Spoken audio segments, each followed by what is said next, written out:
et à ceux qui nous suivent en ligne. Il y en a quelques-uns. Et d'ailleurs, on les salue. Il y en a même sur la route, puisque certains se sont retrouvés à Nice, comme Michael, qui normalement est un fidèle et qui travaillait à Nice. Il m'a dit, j'écouterai en live. J'ai dit, ne ferme pas les yeux en priant, sait-on jamais. Voilà, bienvenue pour ce cours d'ecclésiologie sur le baptême. C'est le troisième volet et le dernier normalement sur la doctrine. Nous avons vu un petit peu un parcours historique et biblique sur le baptême. Et puis là, nous allons travailler sur la doctrine, c'est-à-dire la façon d'appliquer ce que la Bible nous dit au sein d'une église, au sein d'une famille d'église, parce que nous savons qu'il y a plusieurs familles d'église, donc on va un petit peu débattre des points essentiels sur le baptême. Voilà, donc c'est parti, on va partir directement à la diapo, je crois, 44, Colline, si tu peux me la mettre. D'ailleurs, on peut remercier Colline, il y a des applaudissements dans la salle, et toute l'équipe com. D'ailleurs, il y a un petit, comment on appelle ça, pour donner une offrande, si vous voulez, il y a un QR code. Merci la jeunesse, je suis trop vieux déjà. Un QR code pour pouvoir bénir. Les cours sont gratuits. Il y a tout un travail de fond derrière et on aime soutenir les ministères qui sont avec nous. Donc si vous voulez nous soutenir, bien sûr, en lien, il y a un QR code, il y a un lien pour pouvoir nous aider à nous améliorer et surtout encourager les équipes techniques. Voilà, c'est parti. Donc on part sur la doctrine. Accrochez vos ceintures. Alors, on scindra le cours en 2 fois 1 heure, c'est-à-dire que pendant la pause, on ne continuera pas la caméra avec l'écran, mais on coupera et on reprendra. Donc, n'ayez pas peur si ça coupe à la fin de l'heure. Quand je dirai la pause, nous reprenons 3-4 minutes après avec un autre cours. C'est plus facile pour différencier quand vous voulez les voir en streaming. C'est parti. Alors, voilà, définition, c'est ça. Très bien. On va partir sur la définition du mot baptême. On va essayer de caler un petit peu notre façon de voir. Alors, dans la salle, là, je demande baptême, pour vous, ça vient de quoi? Immersion, nous dit Alexandra. Autre chose. Qu'est-ce que le baptême? Si je vous dis le baptême, c'est quoi? Poum. Naissance. Nouvelle naissance. Nouvelle naissance. Autre chose? Oui? Alors, baptisé par rapport au prénom, un prénom de baptême intéressant. Alors, nous, ça ne va pas nous aider parce que c'est vrai que le baptême, en français, par exemple, on fait un baptême de l'air, par exemple. Ça n'a rien à voir avec du religieux. Et un nom de baptême, c'est le nom qu'on nous a donné. Alors, à l'époque, on disait quand on était baptisé parce qu'on baptisait enfant. Et donc, c'était un peu une alliance avec le nom de baptême. Mais là, alors, on va voir un petit peu. Donc, ça vient du mot baptisma. Baptisma, le verbe étant baptismo, de la racine baptisdein, donc c'est du grec. Nous n'avons pas de mot baptême en hébreu, hein. Dans l'Ancien Testament, nous n'avons pas le mot baptême. Donc ça vient du mot immersion, submersion, plongée. J'aime aussi le mot plongée. Dans des vieilles traductions, nous avons été plongés. Le mot baptême, donc c'est vraiment cette action. Si vous regardez, par exemple, en grec ancien, même pas dans la Bible, hein, par exemple, plonger une jarre dans l'eau pour en ressortir de l'eau, vous avez des textes anciens que vous pouvez trouver au Homère où on baptise une jarre. Voilà, c'est le mot baptismo, baptisdein. On la plonge dans l'eau et on la ressort pleine d'eau. Ça, c'est le mot qu'on utilisait, qui a été repris par le grec biblique. D'accord? Ça va jusque-là? Donc, on avance. Donc, définition du petit Robert, du Larousse et du Wiki. Wikipédia. Alors, tous les vieux professeurs, je ne dénigre pas les vieux professeurs, ils sont très très bien, mais quelquefois j'entends des professeurs pas forcément vieux qui vous disent surtout n'allez pas voir sur Wiki les définitions, allez plutôt sur Larousse et Robert. Je vous dis tout à fait le contraire. Wikipédia est encyclopédie qui avance avec plusieurs relectures. Et à 80, ils ont été testés par rapport à l'encyclopédie Universalis. À 90%, ils sont souvent plus exacts Wikipédia. Donc voilà, je sais qu'on a dénigré beaucoup Internet. Wikipédia est un outil très intéressant. Ça ne veut pas dire que c'est la vérité absolue quand ils disent quelque chose, mais vous allez voir que la définition du Robert et de Larousse sont un petit peu étroites pour ma part. Donc la première, le petit Robert va dire « Sacrement destiné à laver le péché originel et à faire chrétienne la personne qui le reçoit ». On va travailler ce soir. D'ailleurs, on reprendra peut-être ces définitions. Un sacrement, pour certains, dans le monde chrétien, ce n'est pas forcément considéré comme un sacrement, déjà. De deux, laver le péché originel, ça se discute. On va voir ensemble, ça se discute. Est-ce que le péché est-ce que le baptême lave le péché originel? Et on va voir. Ce n'est pas, par exemple, le point de vue que nous prenons par rapport à l'étude biblique. Larousse. Alors, le Larousse nous dit, dans la religion chrétienne, sacrement premier et fondamental qui constitue le signe juridique et sacral de l'insertion dans l'Église du Christ. Alors, allez, à la limite, je trouve la définition de Larousse un peu plus proche de la réalité, mais un petit peu pompeuse, on va dire, et beaucoup sacralisée. Et puis Wikipédia, le baptême est un rite partagé par la quasi-totalité des églises chrétiennes. Et ce que j'aime bien, c'est qu'ils englobent, il y a plusieurs façons de voir le baptême. Ça, c'est très intéressant.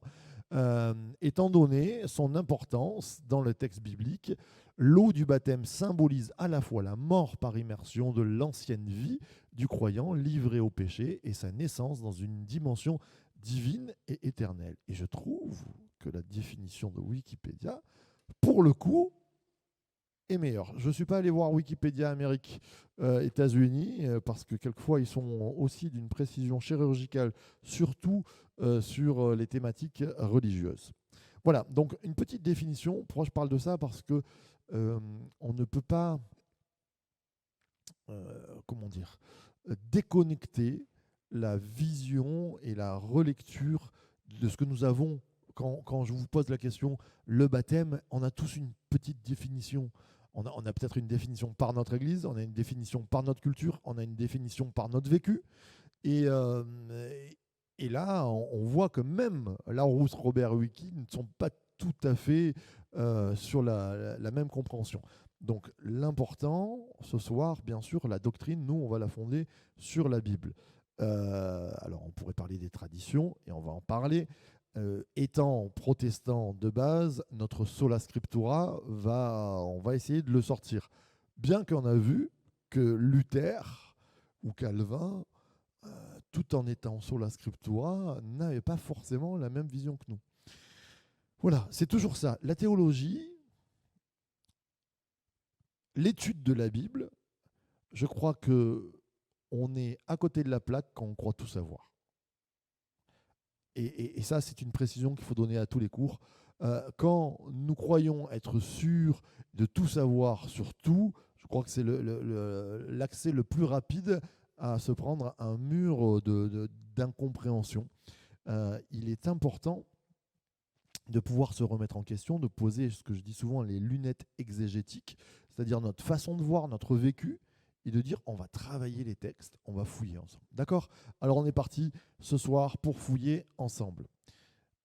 Allez, j'avance.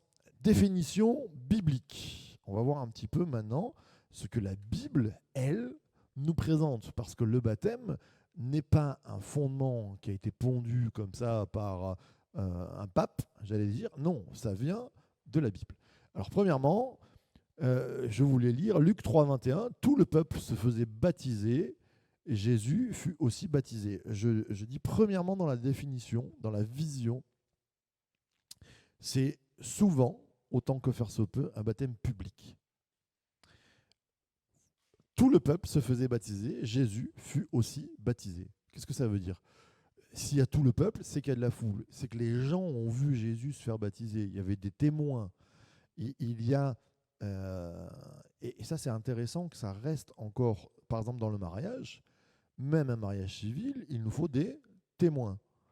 Eh bien, dans le baptême, on ne fait pas signer des registres de témoins de baptême, mais dans le catholicisme, par exemple, il y a des parrains et des marrains. Des marraines, pardon. Parrains et marrains, ouais, c'était pas mal, c'est la fatigue. Ça. Elle était bonne. Donc, le parrainage, c'est le témoignage de personnes qui sont autour, des témoins qui viennent signer, qui disent nous nous engageons à dire que ce baptême-là vaut quelque chose. C'est intéressant, et j'avoue que quand je travaillais le cours, je me disais que nous n'avions pas de témoins. C'est pas obligé. Nous, le témoin, c'est l'assemblée qui est rassemblée, l'église locale qui est là en tant que témoin. Mais un jour, peut-être, dans notre église, on fera comment on appelle ça? Des registres avec une signature de témoin. Oui, nous étions là. Oui, il a témoigné. Oui, il s'est bien engagé par les eaux du baptême. Il y a des témoins. Un Corinthien nous dit, donc c'est Paul, j'ai encore baptisé la famille de Stéphanas. Du reste, je ne sache pas que j'ai baptisé quelques autres personnes. Pourquoi je vous mets ça? Parce que souvent, on s'aperçoit que Corneille, celui qui, le geôlier, il y a des baptêmes de groupe. On n'est pas dans quelque chose de sectaire, parce que si on pourrait se dire, voilà, le baptême, c'est secret, c'est un rite de passage, on met tous des cagoules, on met tous des masques, et puis personne ne sait, et voilà, la personne... Non, ça ne se passe pas comme ça. Le baptême, j'allais dire, c'est pas de la franc-maçonnerie. C'est déclaré, c'est une déclaration devant tous, comme quoi il y a un engagement de foi qui est fait. Voilà. Donc là, quand nous lisons dans la Bible, c'est vrai que ce sont dans la compréhension que nous pouvons en décrire, ce sont des personnes qui décident. Ce sont des baptêmes de choix, des baptêmes de confessants.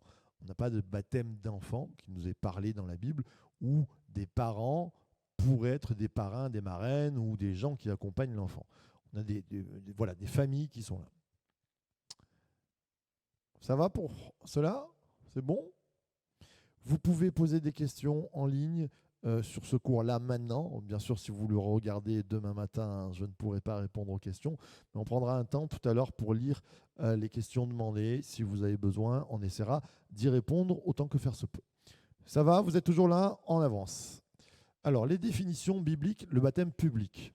Les objections. Objection, mon Seigneur. Acte 8, 36. Je vais parler de qui? L'eunuque. Objection sur le baptême public. L'eunuque éthiopien, vous vous rappelez, on en a parlé la semaine dernière, comme ils continuaient leur chemin, ils arrivèrent à un point d'eau, l'eunuque dit, voici de l'eau, qu'est-ce qui empêche que je sois baptisé? Il y a combien de personnes là? Il y a l'eunuque et il y a Philippe. Le chauffeur, je pense, parce que il m'a l'air conduit, s'il arrive à lire tout en étant conduit, je pense qu'il y a un conducteur, un cavalier devant, je ne sais pas. Et puis, on ne va pas oublier le Saint-Esprit quand même, la personne de Dieu qui est présente. Ils ne sont pas nombreux, quoi. Donc, l'objection à quelque chose de 100% public.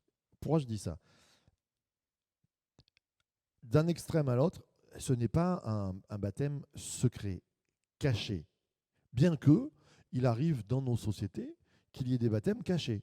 Si vous allez en Corée du Nord et que vous voulez vous faire baptiser, je pense que les baptêmes sont plutôt faits en dessous des murs, quoi, hein, des radars. Il y a des exceptions. L'eunuque éthiopien n'est pas une règle. C'est un baptême d'urgence. Pour moi, c'est vraiment un baptême d'urgence parce que Philippe est transporté. C'est la seule fois où on voit un miracle comme ça, quand même, dans l'Évangile. Hein. C'est-à-dire, Philippe, il marche et tchouk, le Saint-Esprit, c'est comme si il l'emporte à Puget ou à Roquebrune, là. En une minute, il y est. Waouh, extraordinaire. Et là, il le baptise au lac de Saint-Cassien. Je ne sais pas s'il y a des lacs dans l'Argence. c'est un baptême d'urgence. Il ne faut pas le rater, celui-là. Donc, je crois qu'il y a des exceptions. Les exceptions confirment les règles. Au plus souvent que vous regardez les baptêmes, c'est quand même des baptêmes de foule, c'est des baptêmes de communauté, c'est des baptêmes de groupe.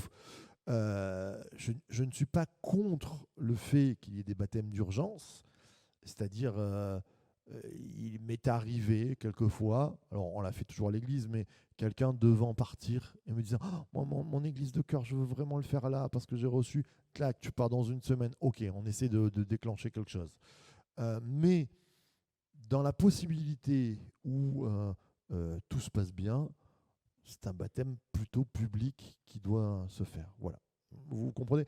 Après, je ne veux pas être trop restrictif, la Bible ne l'est pas.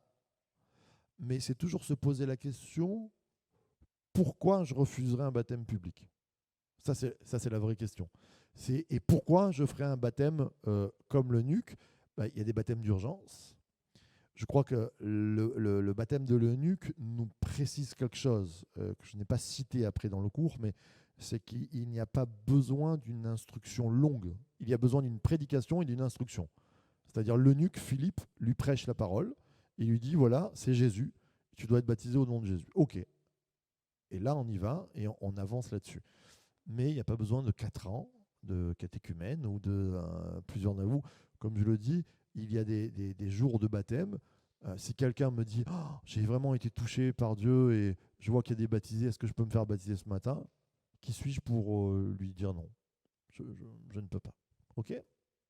Ça va là-dessus? Donc les objections, oui, il y a des particularités dans l'évangile et oui, dans nos vies d'église, ce n'est pas il y a des possibilités de baptême un peu moins public sur certains aspects. Définition biblique, je l'ai appelé le côté du baptême qui passe par une soumission. On arrive dans nos siècles et dans nos compréhensions où le mot soumission est terriblement effrayant et où l'individualisme prend la place sur le groupe. Et je pense qu'on n'en a pas, mais bientôt, je vais lancer la mode avec ce terme, il va y avoir des auto-baptêmes. Je me suis baptisé seul, moi, dans la rivière, dans le Jourdain, dans l'Argence. Hop là, je me suis baptisé au nom du Père, du Fils et du Saint-Esprit. Bibliquement parlant, on l'a vu, mais je le redis, il y a toujours un baptiseur et un baptisé. Et le baptiseur fait fonction d'autorité. C'est où les disciples, là on va voir avec Jésus, alors Jésus vint de la Galilée au Jourdain vers Jean pour être baptisé par lui. L'autorité du moment qui baptise à l'époque de Jésus, c'est Jean le Baptiste. Il n'a pas dit ah, Pierre, t'es mon copain, vas-y, baptise-moi toi. Tiens, un tel, je préfère passer par lui. Non, l'autorité, là, le baptiseur, c'est Jean le Baptiste. D'ailleurs, même Jean, il reconnaît le Messie au travers de Jésus. Il se dit, c'est pas normal. Mais non, il doit passer par là. Ça se fait, c'est comme ça. Il y a une soumission à Jésus, aux autorités. Je crois que c'est important de se dire qu'on est baptisé par une autorité ecclésiastique, qui a reçu une autorité de la part de Dieu, plus que ça, qui a reçu une autorité de la part de l'Église. L'Église locale voit, par exemple, Jésus va donner l'autorité à ses apôtres, disciples, de baptiser. Et je crois que l'Église locale, Dieu a donné à des dirigeants à l'Église locale, plus l'Église locale reconnaît le témoignage de ces gens-là. D'accord? Et il y a une soumission. Dans Acte 19.3, par exemple, c'est quand les apôtres vont passer à Éphèse et qu'ils demandent à des disciples, mais vous êtes baptisés comment? Et il va y avoir ce dialogue. Il demanda, quel baptême avez-vous donc reçu? Ils répondirent, le baptême de Jean, Jean le Baptiste. Alors Paul dit, Jean a baptisé du baptême de repentance en disant au peuple de croire en celui qui venait après lui, c'est-à-dire Jésus, le Messie. Sur ces paroles, ils furent baptisés au nom du Seigneur Jésus. Ils n'ont pas remis en question Il n'y a pas une discussion. Ils auraient pu dire à Paul, écoute, nous, ça nous va bien, notre vieux baptême là, de Jean-Baptiste, quand même, c'est le cousin de Jésus. On n'est pas loin. Quand je parle de soumission, c'est que on a une façon de tout discuter dans nos siècles, et encore plus en France, où on remet beaucoup de choses en question.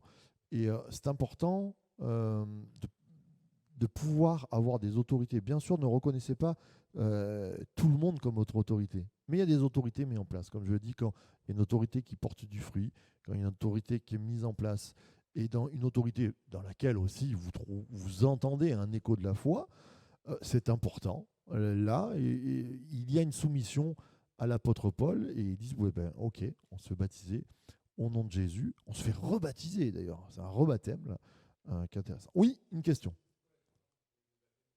Alors, on en a parlé dans le premier cours, et je ne vais pas me répéter, je te conseille de regarder le premier cours sur YouTube, qui, en gros, c'est le baptême de repentance et le baptême du Christ.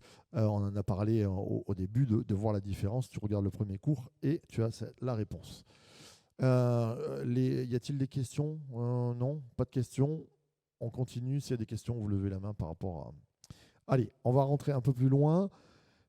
Qui, maintenant, dans tout cet ordre de définition, qui peut se faire baptiser? C'est la grande question. Oui. Tout le monde? Alors, on va voir que non. Pas tout le monde, je pense. Oui. Celui qui se repent et qui croit, c'est déjà mieux. Parce que ça, c'est très intéressant. Alors, selon notre doctrine, encore plus précisée, puisqu'on fait des cours, on tape souvent les protestants évangéliques. Allez, là c'est pas qu'on tape, hein, mais je vais un petit peu épingler certaines façons de faire. Les protestants évangéliques disent, oui, comme les baptistes, surtout les baptistes, les pentecôtistes, nous ne reconnaissons pas le baptême d'enfant parce que ce n'est pas un baptême de confessant. Et je rajoute en disant, j'ai vu au milieu des communautés baptistes et des communautés pentecôtistes et tout ce que vous voulez, des baptêmes d'adolescents, je l'ai connu, je l'ai vu, où parce qu'un se faisait baptiser, fils d'un tel, la maman venait voir son propre fils en disant, t'as intérêt à te faire baptiser, hein, l'autre il s'est fait baptiser. Pour moi, c'est caduc ça. C'est pas un baptême de confessant. C'est un baptême de maman qui a un bâton derrière et qui lui dit tu vas te faire baptiser. Notre vision étant repentance, croyance, c'est-à-dire changer d'avis. La repentance, la racine changer d'avis, je change d'avis pour changer de vie, je change d'avis par rapport à Dieu, je change d'avis par rapport à moi, je change d'avis parce que j'ai besoin de lui, et je décide de faire alliance avec lui par la foi. Qui? Alors Matthieu, Jésus va donner cette grande commission dans Matthieu 28. Allez par tout le monde, faites de toutes les nations des disciples, les baptisant au nom du Père, du Fils et du Saint-Esprit. Qu'est-ce qu'on a au sein de ces... Alors j'ai souligné un petit peu déjà. Allez, faites de toutes les nations. Pourquoi il y a une précision comme ça dans ce texte? Bien, parce que dans le contexte, le premier écueil des disciples, c'est de ne pas prêcher aux païens, c'est de ne prêcher qu'aux juifs. Pour eux, l'évangile, c'est pour les juifs.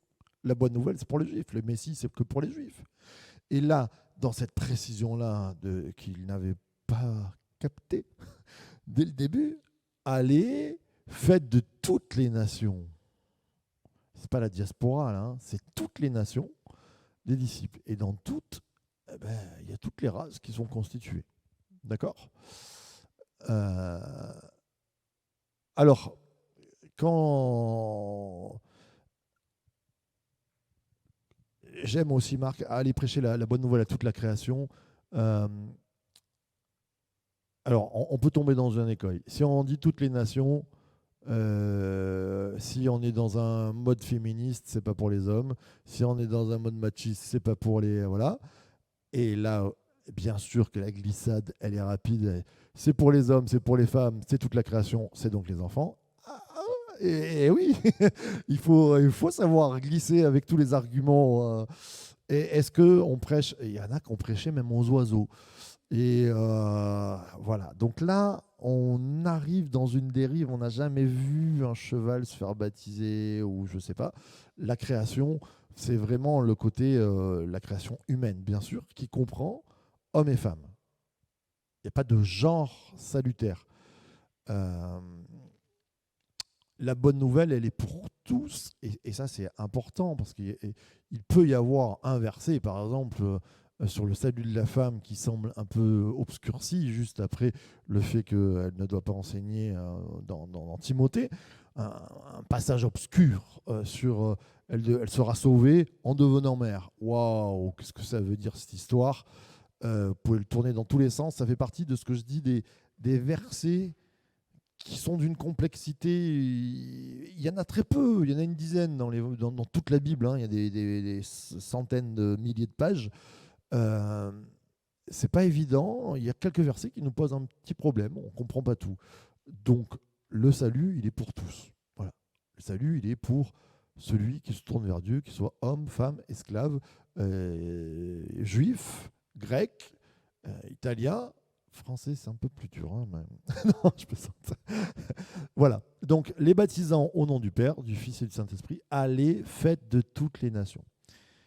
Et puis, le baptême, c'est aussi, parce que là, on le voit sur qui on peut baptiser, mais c'est une ordonnance active.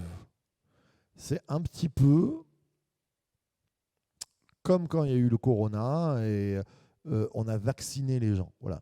Eh bien, le baptême, je ne dis pas, attention, la comparaison, c'est pas quelque chose qui va vous vacciner, mais c'est ce fait que l'Église se met en marche, comme le monde hospitalier s'est mis en marche pour faire des vaccins, quand il y a des vagues de vaccination, ben c'est un peu pareil. L'Église, elle a un but, c'est de faire des nations, des disciples baptisés. Ils sont baptisés. Donc, une Église qui ne baptise plus, c'est une Église qui est en dehors de sa mission. Et ça, c'est important. Pour ça qu'une église, ça doit baptiser. Si dans une année, il n'y a pas de baptême dans une église, aïe, qu'est-ce qui se passe? On est en vase clos. Et il y a dans ce verset-là, allez, faites de toutes les nations, on dit, allez, baptisez-les. D'accord? Ça va? Alors, on continue. Qui? Marc 16, 16, voilà, celui qui croira, qui sera baptisé, sera sauvé, mais celui qui ne croira pas sera condamné. Alors avec ce verset, on peut en faire et on va y aller. Qu'est-ce qu'on peut dire sur ce verset? Charlotte, tu as répondu tout à l'heure un petit peu. Qui on baptise? Ceux qui croient. Celui qui croit, il y a une sorte d'automatisme par rapport au salut. Celui qui croira et qui sera baptisé sera sauvé, celui qui ne croira pas sera condamné. Le baptême vient avec la croyance. Et là, dans ce verset mal compris, si je m'arrête à avant le mais, celui qui croira, qui sera baptisé sera sauvé, ah ben on peut en faire une théologie, celui qui n'est pas baptisé, il n'est pas sauvé. Non, faux. C'est là où l'Église catholique s'est perdue dans les méandres du salut, pas que l'Église catholique, mais surtout en donnant une sacralisation, le sacrement du baptême, un pouvoir salvateur. Et le pouvoir salvateur du baptême n'existe pas dans la parole de Dieu. Ce n'est pas salvateur. Ce qui nous sauve, c'est la foi en Jésus-Christ. Et ça, c'est super important. Mais l'automatisme du baptême qui suit après la croyance est un acte d'alliance. Ce qui veut dire qu'un baptême qui ne serait pas fait est une mésalliance. C'est un peu un couple qui tombe amoureux. Alors, à la grande époque, parce qu'aujourd'hui les époques sont révolues, mais à la grande époque, un couple qui tombe amoureux, qui couche ensemble, il faut se marier, quoi. Et mésalliance, s'il n'y a pas mariage. Et bien là, c'est un peu pareil. C'est tu reçois la nouvelle vie, tu reçois une bénédiction, tu reçois quelque chose qui doit t'amener à l'alliance, et le refus du baptême, refus catégorique. Attention, là, il y en a qui sont en train de trembler et qui se disent oh, je ne suis pas encore baptisé, Seigneur. Mais ce refus-là va amener une problématique. Donc, ce n'est pas le baptême qui sauve, mais le refus du baptême amène une problématique. Voilà. Comme je le dis souvent, vous n'avez pas le droit de répondre les deux devant, y a-t-il un récit qui pourrait nous raconter qu'il y a quelqu'un dans la Bible qui n'est pas sauvé, qui est sauvé sans le baptême? Voilà, le brigand sur la croix. Ouais, ça lève les mains, là, ils sont forts, hein, c'est super.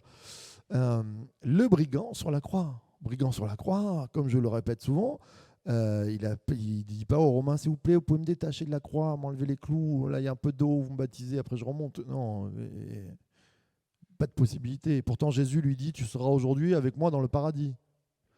Donc le bon larron, comme on l'appelait dans le temps, le bon larron, il est là sur la croix, c'est un brigand, il se repent, il croit, il est sauvé. Il n'est pas baptisé. Ah mince, alors on va me dire oui, exception. Mais non, mais sur le plan du salut, il n'y a pas d'exception. Le salut, il n'y a pas 36 chemins qui mènent au salut, par exemple. Il n'y a sous le ciel aucun autre nom qui a été donné parmi les hommes par lequel nous puissions être sauvés. Ce nom, c'est le nom de Jésus. Là, vous avez tout le verset, vous avez la théologie, la doctrine. C'est bon ? Allez, on y va. Qui ? On reparle de notre eunuque éthiopien. Philippe accourut et entendit l'Éthiopien lire le prophète Ésaïe. Il lui dit, comprends-tu ce que tu lis ? Comprends-tu ce que tu lis ? L'homme répondit, comment le pourrais-je si personne ne m'explique ? Et invita Philippe à monter, à s'asseoir avec lui. Alors Pascal, pourquoi j'ai souligné ces textes ?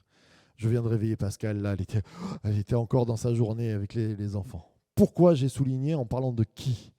C'est quoi le principe de on baptise des gens qui... Ouais, qui comprennent. Comprends-tu ce que tu lis, qui ont reçu, bravo Pascal, on peut l'applaudir. Comprends-tu, parce que je sentais qu'elle clignait des yeux, la journée était longue, j'allais arriver. Comprends-tu ce que tu lis ? La prédication de l'évangile est ce qui amène les gens, la plupart du temps, au baptême.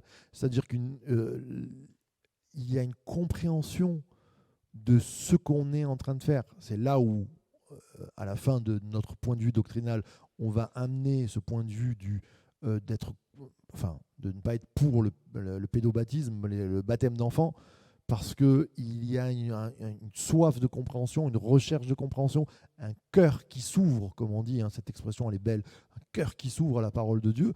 Et comment croiront-ils s'ils n'ont pas entendu les faits de la prédication qui amènent au baptême ?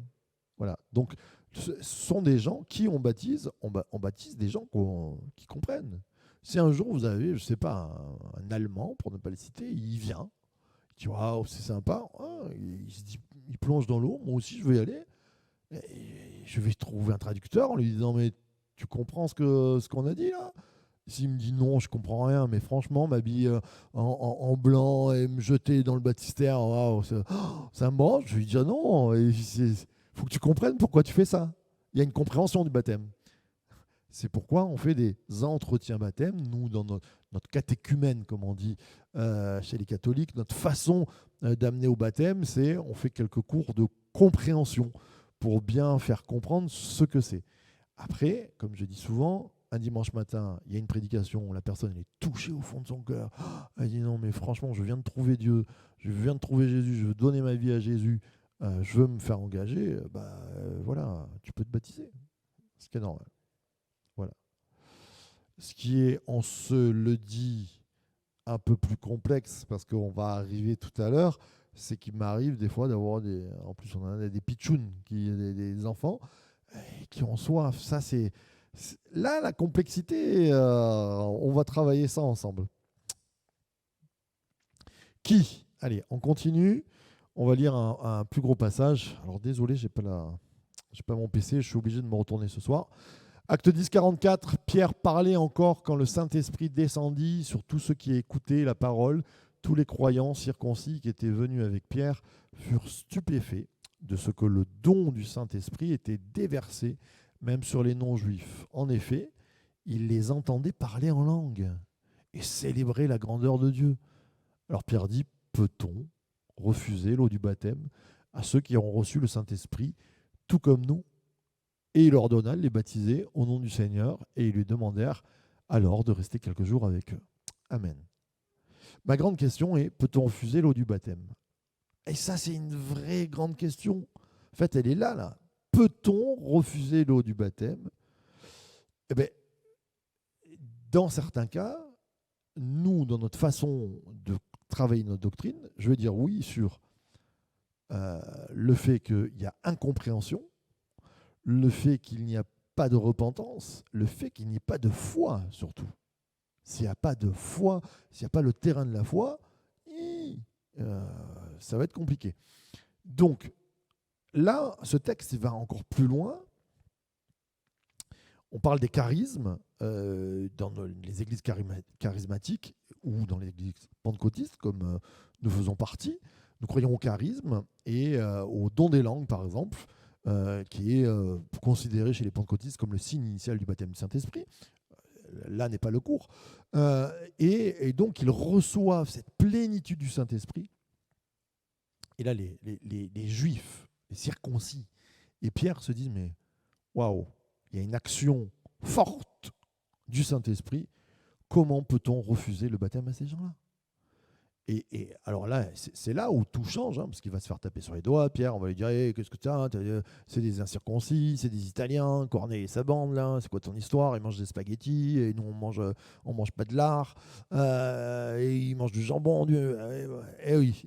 Et pourtant, on les baptise dans l'eau pure du baptême. Oh là là, c'était déjà traditionnaliste avant l'heure. C'était déjà sacrement. Pour eux, le baptême n'était réservé qu'au saint des saints juifs, le pur sang. Pas de sang mêlé, pas de sang impur.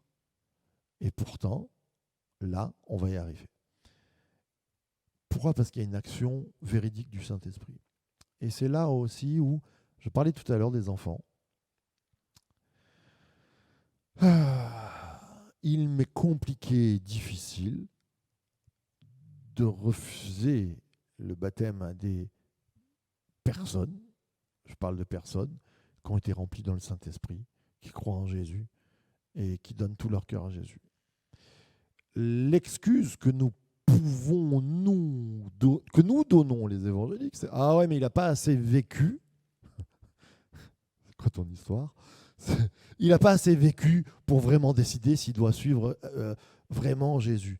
Écoutez, vous avez des gamins, des jeunes de 25 ans qui n'ont pas vécu la moitié d'enfants de 12 ou 13 ans qui se sont retrouvés à la rue, qui ont vécu des choses. On n'a jamais vécu les mêmes choses. Donc, le positionnement, il est compliqué. J'avoue qu'il est compliqué. Si je dois rester biblique, je suis prêt à me faire lapider pour les paroles que je suis en train de donner, mais je pense qu'une personne, je ne dis pas l'âge, mais qui reçoit le Saint-Esprit, qui confesse Jésus comme son sauveur, qui croit à 100%, qui veut suivre Jésus, ça devient compliqué de lui dire non. Moi, par exemple, il y a pas mal d'églises qui me disent nous, on ne baptise qu'à partir de 16 ans. Je peux vous dire que moi, j'ai tarabusqué mon pasteur à partir de l'âge de 13 ans, j'en connais d'autres, et je lui ai troué presque les pantalons à force de le tirer et ses vestes pour dire baptise-moi. J'ai eu le droit d'être baptisé à 14 ans et 2 mois. C'était une exception. Voilà, c'est une vraie réflexion. Ça ne veut pas dire, parce que quand il y a eu des vagues de repentance chez nous, les ados, je me rappelle à l'époque, et ben c'est là que des parents ont dit oh là là, moi le mien aussi, hein. Allez, tu le baptises. Et voilà, l'automatisme, il n'y a pas d'automatisme. Combien j'aime. par exemple, des fois, il y a des couples qui se mettent, il y en a un qui croit, il y en a un qui ne croit pas. Et alors là, si la mariée qui croit et qu'elle a le marié qui ne croit pas, je peux vous dire que souvent, elle a la fourchette comme ça dans les fesses presque du futur mari. On va dire baptise-toi, baptise-toi. Parce que moi, je veux être bien vu. Eh ben non. Non. C'est un choix dans la vie. Si vous voulez que votre conjoint ait la foi, prenez quelqu'un de foi. Et si vous êtes déjà avec lui, ben priez de tout votre cœur pour qu'il se tourne vers Dieu. Mais c'est à lui de choisir. Ce n'est pas la pression psychologique, familiale, ecclésiale qui doit nous faire baptiser. Que ce soit bien clair. Ça va? Tout le monde dit Amen. Des questions? Ça va? Qui, on continue, acte 16, 30, il les a fait sortir et a dit, Seigneur, que faut-il que je fasse pour être sauvé? Alors là, on remet dans le contexte, Paul et Silas sont en prison et tremblement de terre, Paul et Silas, oui, et le geôlier, il sort et tous les prisonniers sont dehors. À l'époque, on n'est pas à notre époque. Aujourd'hui, le gars, il dit oui, vous savez, on m'a pas offert des Nike dans mon enfance, j'ai mal fait mon boulot, ça passe. Je suis dur. Mais là, à cette époque-là, il peut dire j'ai fait super bien mon boulot, j'étais là, il y a eu un tremblement de terre, bah, il finit au jeu du cirque avec des lions qui lui courent derrière, quoi. Donc, qu'est-ce qu'il fait, ce gars-là? Il va pour se jeter sur son épée. Il veut se suicider. Paul l'arrête. Il dit non, ne fais pas ça. Seigneur, va dire cet homme, que faut-il que je fasse pour être sauvé? Il y a une double ambiguïté là sur cette action. Parce qu'on sent que le gars, le salut, il est en Dieu. Le salut, il est aussi pour sa vie là. Il craint pour sa vie. Et Paul va dire, Paul et Silas ont répondu, crois au Seigneur Jésus-Christ et tu seras sauvé, toi et ta famille. Et ils lui ont annoncé la parole du Seigneur, ainsi qu'à tous ceux qui étaient là dans sa maison, à cette heure-là de la nuit. Le gardien les a amenés pour laver leurs plaies, et là, immédiatement, étaient baptisés, lui et tous les siens. Très beau texte, un texte extraordinaire. On va revenir un petit peu sur, par rapport au qui. Paul et Silas dit, qu'est-ce qu'il faut pour que tu sois sauvé? C'est quoi la réponse? Crois au Seigneur et tu seras, crois au Seigneur Jésus-Christ et tu seras sauvé. Ce qu'on disait tout à l'heure, on est sauvé par la foi, mes frères et sœurs. Qu'est-ce qui va déclencher le baptême? Cette croyance en Jésus-Christ. C'est le vrai déclencheur, il est là.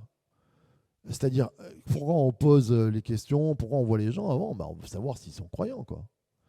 Il m'est arrivé, par exemple, des fois des gens me dire oh, franchement, quand je viens dans cette église, je sens une énergie, positive attitude. Ouais, c'est cool. Alors moi aussi, je veux me faire baptiser, ça m'a l'air super positif. Tu crois au Jésus? Je sais pas. Ça coince. Moi, ça va coincer. Reste dans ta positive attitude, c'est cool, mais crois en Jésus. Parce que c'est ça la clé pour se faire baptiser. Et Jésus-Christ dit, tu seras sauvé, toi et ta famille. Donc là, on n'a pas le baptême encore. Ils lui annoncèrent la parole, ainsi qu'à tous ceux qui étaient dans sa maison. À cette heure-là de la nuit, le gardien les a amenés. À tous ceux qui étaient dans la maison. Alors, on va voir tout à l'heure que certains se servent de ce verset pour dire, il y avait des enfants là. Il y avait des nourrissons. On les a baptisés. Tous les siens. Alors, on ne sait pas. Le geôlier, moi je pourrais dire, attends, on est quand même en camp de prison, tout ça. Je suis pas sûr qu'il y ait des marmots qui soient là, tous les coins de rue à jouer aux billes avec les prisonniers. Il faut quand même se remettre dans le contexte. Et l'argument de l'absence, dans le dire on ne le dit pas, donc on peut le faire, S'il est vraiment nulle part dans la Bible, c'est un petit peu compliqué. Alors attention, parce que là, quand je dis l'argument de l'absence, ça ne tient pas. Ça nous arrange quelquefois, certains, par exemple sur la prédication de la femme, on dit bah elles sont pas citées, mais bon voilà, on peut les faire prêcher. Argument de l'absence, il faut trouver un petit peu mieux que des arguments d'absence. Il y en a, alléluia. Mais voilà, ne nous fondons jamais et soyons, là juste soyons, comment dire, honnêtes. Si je n'utilise pas l'argument de l'absence pour le baptême, et je ne veux pas l'utiliser, moi, pour les enfants, je ne vais pas l'utiliser pour les femmes, par exemple.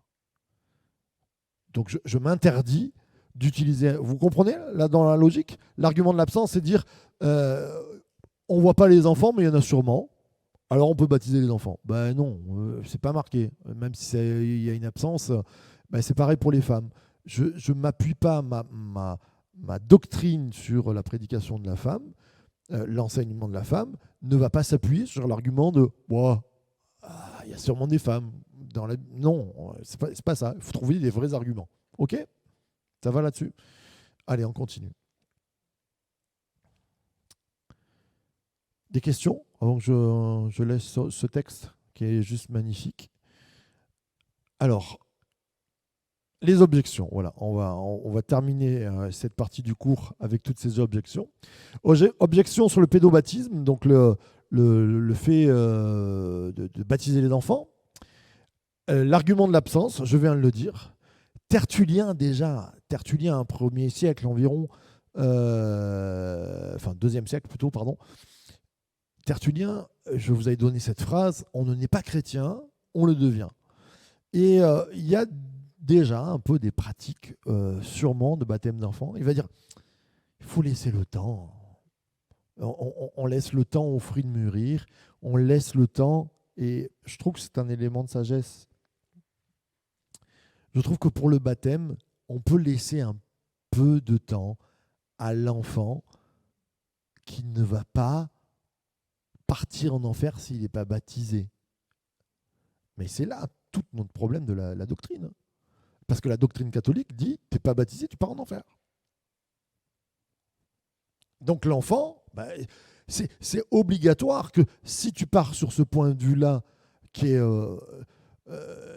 implacable, quoi. T'es pas baptisé, tu pars en enfer, baptise-toi, quoi. On baptise tout ce qui bouge.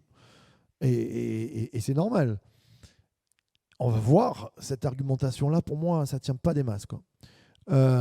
Mais en partant de là, je peux comprendre qu'on peut baptiser les enfants. Donc Tertullien dit, laissons le temps. Et c'est pas parce que les enfants sont absents du baptême dans le Nouveau Testament qu'on va dire oh non, mais ils y sont sûrement. Il y a les familles, il y a les maisons, il y a tout le monde, il y a les tontons, il y a les tatas, il y a les enfants. C'est pas dit. Moi, je peux pas m'appuyer là-dessus en tout cas. Toute la maison, voilà, c'est ce que je disais, ça veut rien dire. Est-ce que dans la maison il y avait des enfants? On ne sait pas. On ne sait pas.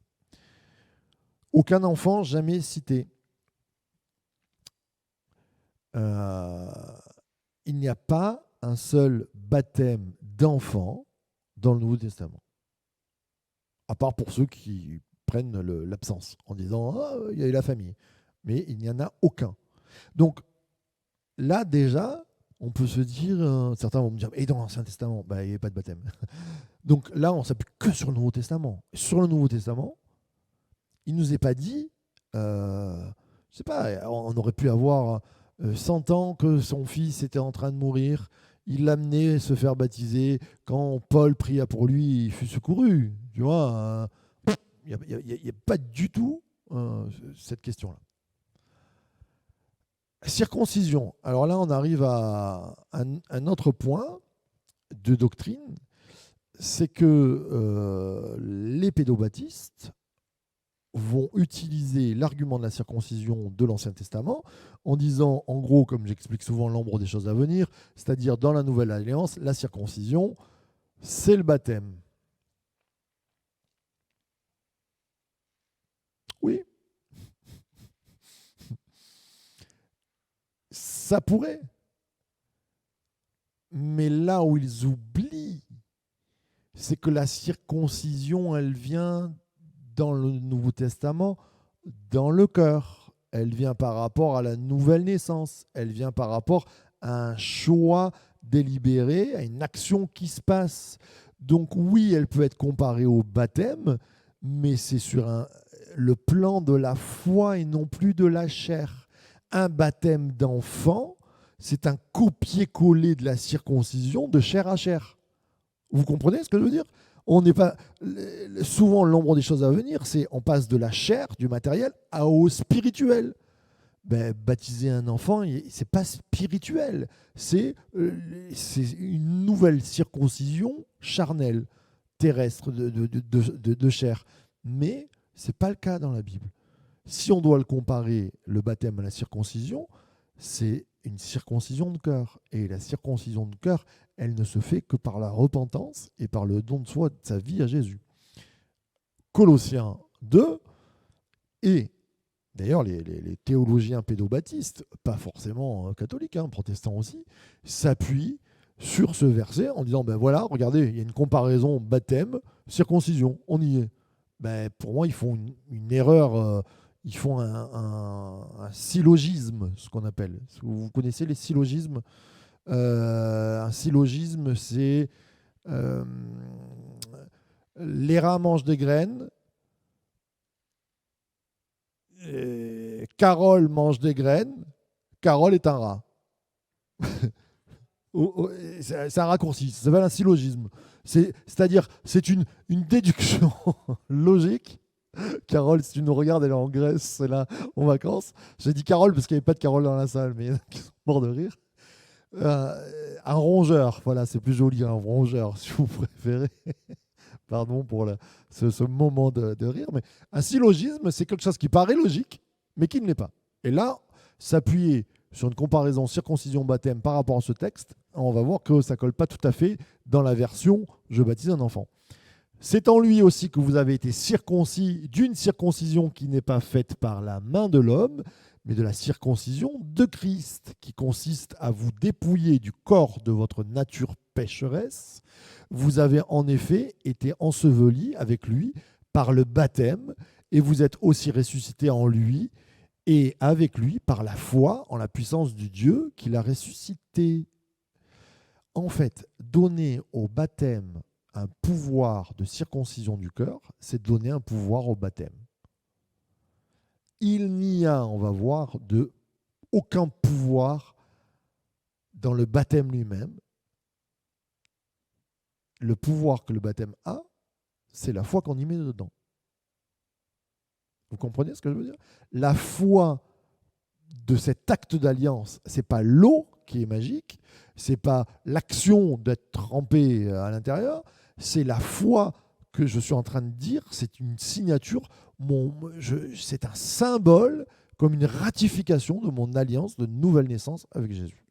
Et c'est en ça où comparer, oui, c'est comparable, mais sur un plan spirituel. Donc il faut que la personne croie et ait la foi. Ça va?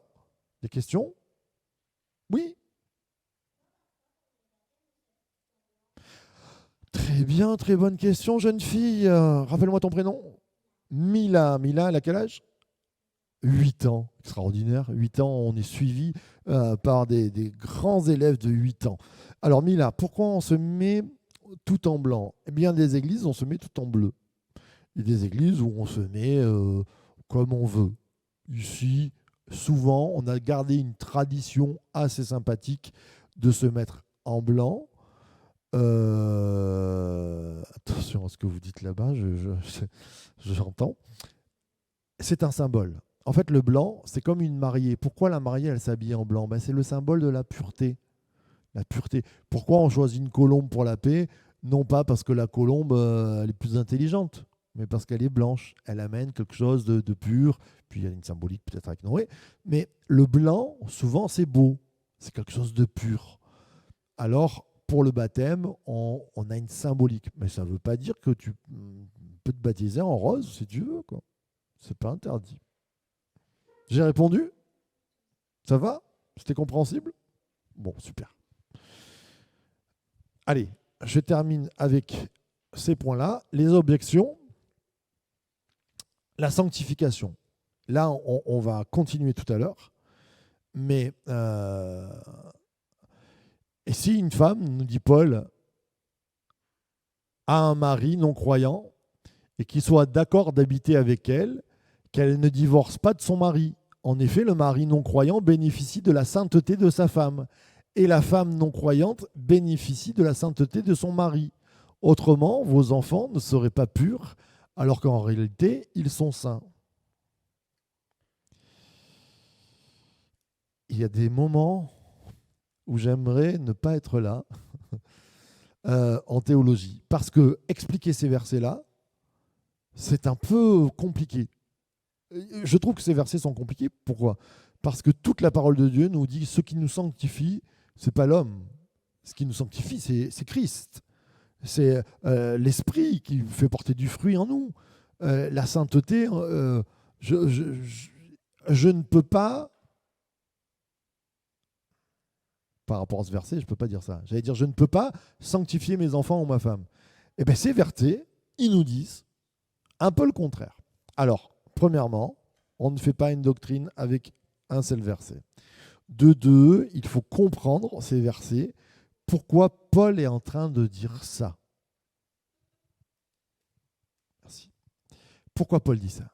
Parce qu'il y avait des gens qui étaient tellement saints à l'époque, et on en a encore aujourd'hui, qui se disaient, je me coupe de tout. Je vais vivre dans un monastère, femmes et enfants, je les laisse. Je suis mieux sans eux. Oh, Seigneur, je veux être qu'avec toi. Paul, il va leur dire, non mais n'importe quoi. Et qu'est-ce qu'il est en train de dire, Paul ? Je pense que la compréhension, elle est là. C'est que le mari avec qui tu es, c'est pas lui qui va te souiller, c'est plutôt toi, à contrario, qui va le bénir et le sanctifier. Et c'est en ça où nos enfants, qui sont avec nous, normalement, eh bien, on doit être des outils de sanctification pour eux. C'est-à-dire, on les amène dans un chemin de compréhension. Ça ne veut pas dire qu'ils sont sauvés grâce à nous. Mais c'est pas un enfant qui va... Des fois, j'ai vu des parents mettre les enfants dehors parce que ils nous souillaient dans la vie. Ben non. En fait, c'est par rapport à ça. C'est pas l'enfant impur qui va te souiller. Ben, c'est toi qui dois, à un moment donné, prendre position et dire je marche dans la sainteté. C'est la lumière qui va éclairer les ténèbres. Vous comprenez ? Pour dans le contexte. Donc, on est tout à fait dans un contexte particulier. Certains donc vont dire voici. Alors pour moi, ça ne tient pas. Là aussi, c'est un syllogisme.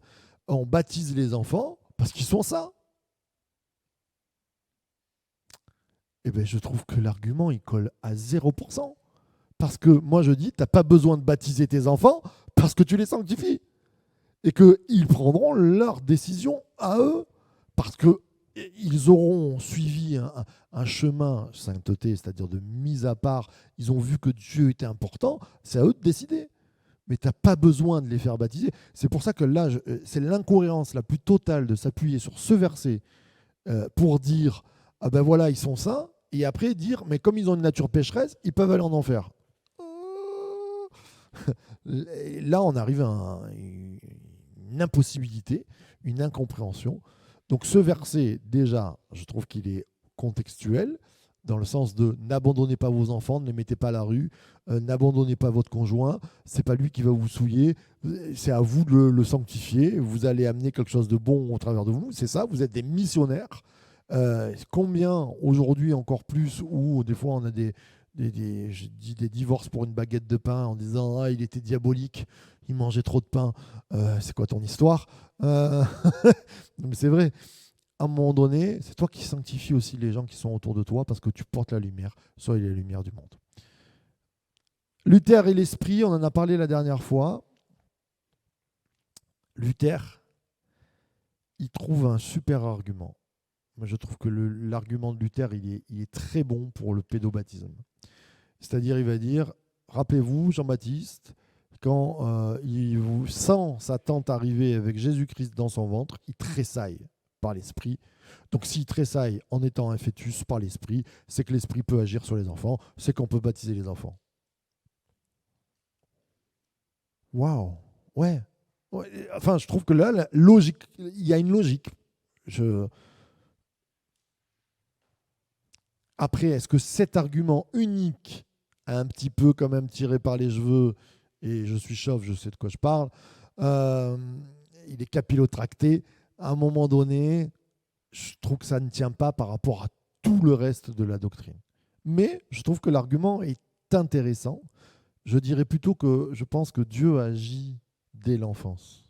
Je pense que dès le ventre, et là on pourrait parler aussi de tout la vie du fœtus. Oui, je crois, la Bible nous parle que dans les fœtus, si Jean-Baptiste, il a tressailli de joie dans le ventre de sa mère à 6 mois, c'est qu'à 6 mois, il y avait un être vivant. Ça coince pour certains, mais je trouve que c'est important de le dire. Il y a une vie. C'est pas un géranium qui est en train de pousser dans le ventre de notre chère amie euh, Elisabeth. C'est un être vivant qui va apporter quelque chose. Donc, là, à partir de là, je dis oui, l'action de Dieu, elle se fait chez les enfants. Mais l'engagement et l'alliance, pour moi, un petit peu le baptême des enfants, c'est un petit peu le mariage, comment on appelait ça? Les mariages arrangés. C'est-à-dire, dès ta naissance, on avait dit, toi, tu te maries avec Robert. Caroline, là, Caroline, tu te maries avec Robert. Ben, on l'a décidé. Quand tu es né, on trouvait que Robert, c'était un bon parti pour toi. Il y a des mariages qui ont marché comme ça. Et il y a eu de l'amour. Mais tu t'imagines si on nous avait fait ça? C'est quand même dur. Hein. Parce que si il suffit que tu tombes sur le Robert qui est insupportable, méchant, qui te tape et tout, tu te dis, mince, j'ai pas tiré le bon lot. Je crois que le baptême, c'est un peu ça. Laissons aux enfants le temps de grandir et de décider pour leur foi. C'est là où je vous amène. La confirmation, alors les catholiques et les protestants vont avoir tout un système qui, comme je vous l'ai raconté au début, confirmation et communion, c'est-à-dire baptême, communion, confirmation, c'était le même jour. C'est-à-dire on se faisait baptiser, on prenait la communion, on était ensemble entre le Père, le Fils, le Saint-Esprit, on prenait le pain et le vin. Et la confirmation, c'était l'action du Saint-Esprit, comme on le voit souvent dans les actes, qui devait toucher les nouveaux baptisés. Ça s'est transformé en des étapes par rapport à la tradition. Je ne vois pas quel est le problème pour quelqu'un qui a été baptisé, enfant, de, autant que faire une confirmation, se faire rebaptiser. Puisque ce qui nous est demandé, ce n'est pas une ratification, ce n'est pas une confirmation, ce n'est pas tout ce que vous voulez. Ce qui nous est demandé, c'est la décision d'être baptisé. Si Jésus l'a fait à 30 ans, alors qu'il n'avait pas besoin d'être baptisé, je vous le rappelle, il n'avait pas besoin, lui. Il l'a fait. S'il le fait, c'est qu'à un moment donné, je crois que nous aussi, on peut reprendre cette décision en disant non, ce n'était pas ma décision, je me refais baptiser. Je ne vois pas, hein, voilà.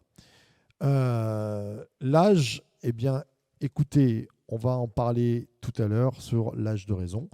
On va faire une petite pause. Donc, ceux qui sont en ligne, n'ayez pas peur. Vous restez sur le réseau et dans 3 minutes exactement, il y a un nouveau cours qui va réapparaître et vous vous branchez dessus. On se rejoint tout à l'heure. À très vite. Voilà, rebonsoir pour la deuxième partie de ce cours numéro 3. Donc c'est le 3B. Des questions à l'intercours là qui me sont arrivées, bien sûr. Nous cherchons, bien sûr qu'on peut avoir des arguments pour l'un, pour l'autre. C'est la pluralité des arguments qui va faire une doctrine. Merci de couper les téléphones portables. C'est le live. C'est le live. Bienvenue en live. Bienvenue à ceux qui nous rejoignent. Donc, c'est l'addition de plusieurs arguments et de faits. En fait, on est des enquêteurs et on va dire comment. On peut dire, on le fait comme on le sent. Voilà, comme on disait, il fut baptisé, lui et toute sa maison. Il y avait sûrement des enfants. S'il y avait sûrement des enfants, on baptise des enfants.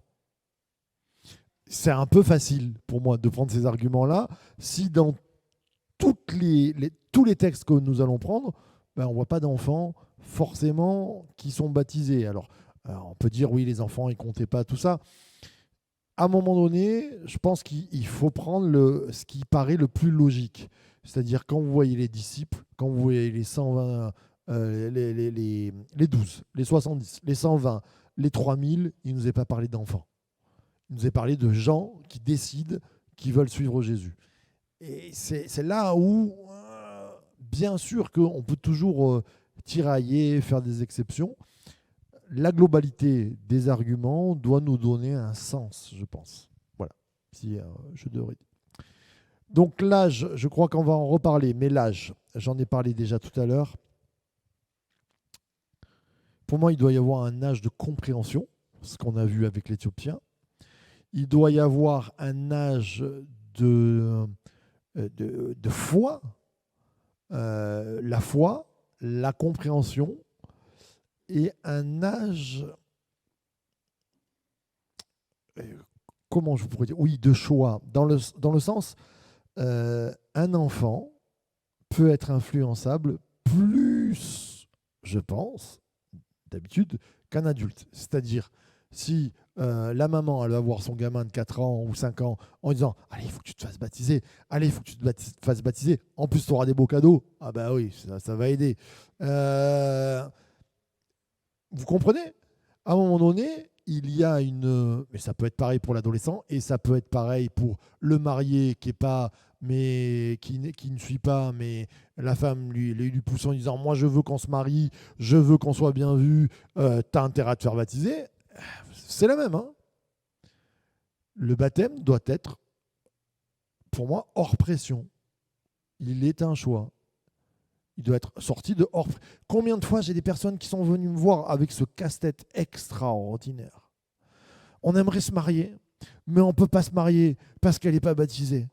Mais on ne peut pas la baptiser parce qu'on n'est pas marié. Bonsoir. Et il y a des personnes qui ont attendu vitam aeternam comme ça. C'est quand même fou. Il y a des questions logiques, il y a des questions à un moment donné, quand, enfin peut-être je vais choquer, mais quand tu as 3 enfants, que ça fait 10 ans que tu es marié, que tu découvres l'évangile, on n'est pas à 3 mois après, voilà, et à un moment donné, qu'est-ce qui est le plus important? Ben, le baptême, vous allez vous marier après, dans la foulée. Je ne vais pas rentrer dans toute l'éthique, mais il y a des logiques. L'eunuque éthiopien, alors c'est sûr, il n'était pas marié, normalement, un eunuque, ça marchait pas trop bien, mais on n'est pas allé voir tout ce qui... L'engagement du baptême, c'est je crois en Dieu, je crois que c'est le moment. Après, ça implique que dans ma vie, je vais mettre des choses en place pour qu'il y ait des actions qui soient clean. Voilà. Mais si le baptême est soumis à une quelconque pression, la seule pression qu'il doit y avoir, c'est l'amour de Dieu qu'on a dans notre cœur et qu'on dit j'aime quand même Dieu, Dieu a touché ma vie, Dieu m'encourage, je vois l'action de Dieu, je ne peux pas faire autrement que me faire baptiser. C'est la seule pression que vous devez avoir. Donc l'âge,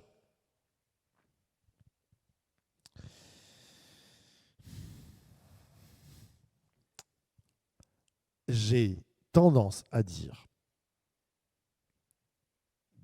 par rapport à l'expérience que j'ai, m'appuyer un petit peu sur les juifs en disant ils font leur bar mitzvah à 12-13 ans.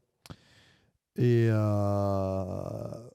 je trouve que c'est un bon âge parce que je dis toujours un 6e, vous le mettez en 6e. Quand il rentre en 6e, il joue à la Barbie, et une fille, elle joue à la Barbie. Quand elle arrive en 4e, il y a eu la 5e au milieu. Les Barbies, elles sont brûlées, jetées, et il y a des posters de jeunes hommes musclés. Et il s'est passé un truc, quoi. Il y a une différence. Et je trouve que l'âge de la puberté est pour moi peut-être un bon temps parce qu'il y a aussi des choix qui sont à faire par rapport à la rébellion, à écouter ses parents, à ne pas faire certaines choses. Que l'enfant, il vit quand même sous cette pression sympathique. Allez, tu le fais pour maman. Oh oui, c'est vrai, je l'aime maman, donc je veux le faire. L'adolescent, Normalement, à part si oui, il y a des parents qui ont des fusils dans les yeux et qui leur disent tu vas te faire baptiser maintenant, oui, c'est sûr que ça ne va pas porter du fruit comme ça. Mais voilà, on parlait de pression. Je trouve que l'âge de la puberté, pour moi, est un déclic. Je- S'il y avait des enfants, et j'ai vu des amis à moi, 11 ans, avant l'âge de la puberté, baptisés parce que remplis du Saint-Esprit, parce que aimant Jésus, mais je ne remets pas en cause ces baptêmes-là. Ils ont toujours marché avec Jésus, ça va bien, voilà quoi. J'ai pas à remettre. C'était une décision de leur part. Ils étaient touchés par Jésus. Et voilà. Après, on peut faire une bataille de Mikado. Au moindre millimètre, dire oui, mais 11 ans et 3 mois. Euh, voilà. Après, un gamin de 2 ans, pour moi, là, ça va être une problématique. Il ne comprend pas qui c'est Jésus. Et il peut sûrement, peut-être que dans son cœur, mais il ne peut même pas l'exprimer, ce qui est en train de se passer. Je ne sais pas, voilà, il n'y a pas une décision de choix. Pour moi, là, il y a une problématique sur l'âge de la décision. Ça va? Allez, on avance. J'ai perdu la main, cher. Euh, Hop là, je vais en arrière, voilà. Au nom de qui? Maintenant, on va parler du baptême. On le fait au nom de qui? Au nom de comment on pratique le baptême? Alors, on a un texte qui nous dit, acte 19, il demanda, quel baptême avez-vous donc reçu? Ils répondirent, le baptême de Jean. Alors, Paul dit, Jean a baptisé du baptême de repentance en disant au peuple de croire en celui qui venait après lui, c'est-à-dire Jésus-Christ, le Messie. Sur ces paroles, ils furent baptisés au nom du Seigneur Jésus. Question Pascal, allez, je l'embête avant qu'elle s'endorme. Donc, si je m'appuie sur ce texte, je baptise comment? Voilà. Et donc, petit problème, il en manque deux. Et nous baptisons souvent au nom du Père, du Fils et du Saint-Esprit. Il y a eu des vrais débats doctrinaux, presque des guerres, à dire non, on baptise au nom de Jésus, nous, et pas au nom du Père, du Fils et du Saint-Esprit. Chez les chrétiens, hein, on n'est pas chez les bouddhistes. Hein. Alors, déjà, on ne baptise pas au nom de la repentance et au nom de Jean-Baptiste. Ça, j'en connais. Enfin, je crois qu'il y a un regroupement encore qui font des baptêmes de repentance dans la lignée de Jean-Baptiste. Je ne sais plus comment il s'appelle. Une sorte ouais, il y a des religieux qui sont de l'ordre de Jean-Baptiste qui baptisent en repentance. Mais dans la plupart des églises, on baptise au nom du Père, du Fils, du Saint-Esprit. Il y en a qui ont dit plusieurs fois, il y a des versets où il nous est dit, c'est baptisé au nom de Jésus. Donc on baptise au nom de Jésus. Pour moi, c'est un faux débat. On va le voir pourquoi. Alors on va lire des textes. Acte 8, les apôtres qui étaient à Jérusalem apprirent que les habitants de la Samarie avaient fait bon accueil à la parole de Dieu et ils leur envoyèrent Pierre et Jean. Ceux-ci descendirent et prièrent pour eux afin qu'ils reçoivent le Saint-Esprit. En effet, il n'était encore descendu sur aucun d'eux. Ils avaient seulement été baptisés au nom du Seigneur Jésus. Alors Pierre, ah mince, on n'a pas le Saint-Esprit et le Père encore. Ah bah tu vois, il y a plusieurs versets, Marc. Donc là, on peut faire une doctrine. Je dirais que dans le doute, abstiens-toi et dans le choix, prends celui qui est le plus proche de Christ. Christ nous disant, eh ben, on le verra après. Oui, c'est ça. Voilà, on va y arriver. Je lis un Corinthien au nom de qui, pour vous perturber un peu. Nous avons tous en effet été baptisés dans un seul esprit pour former un seul corps, soit juif, soit grec, soit esclave, soit libre, et nous avons tous été abreuvés d'un seul esprit. Je pense que dans l'histoire de l'Église, il y a dû avoir des gens qui ont dit on te baptise au nom de l'Esprit. Galates 3,27, vous tous qui avez été baptisés en Christ, vous avez revêtu Christ. Ok? Mais Jésus, qu'est-ce qu'il nous dit en Matthieu? Allez, faites de toutes les nations des disciples, les baptisant au nom du Père, du Fils et du Saint-Esprit. Pourquoi cette petite phrase?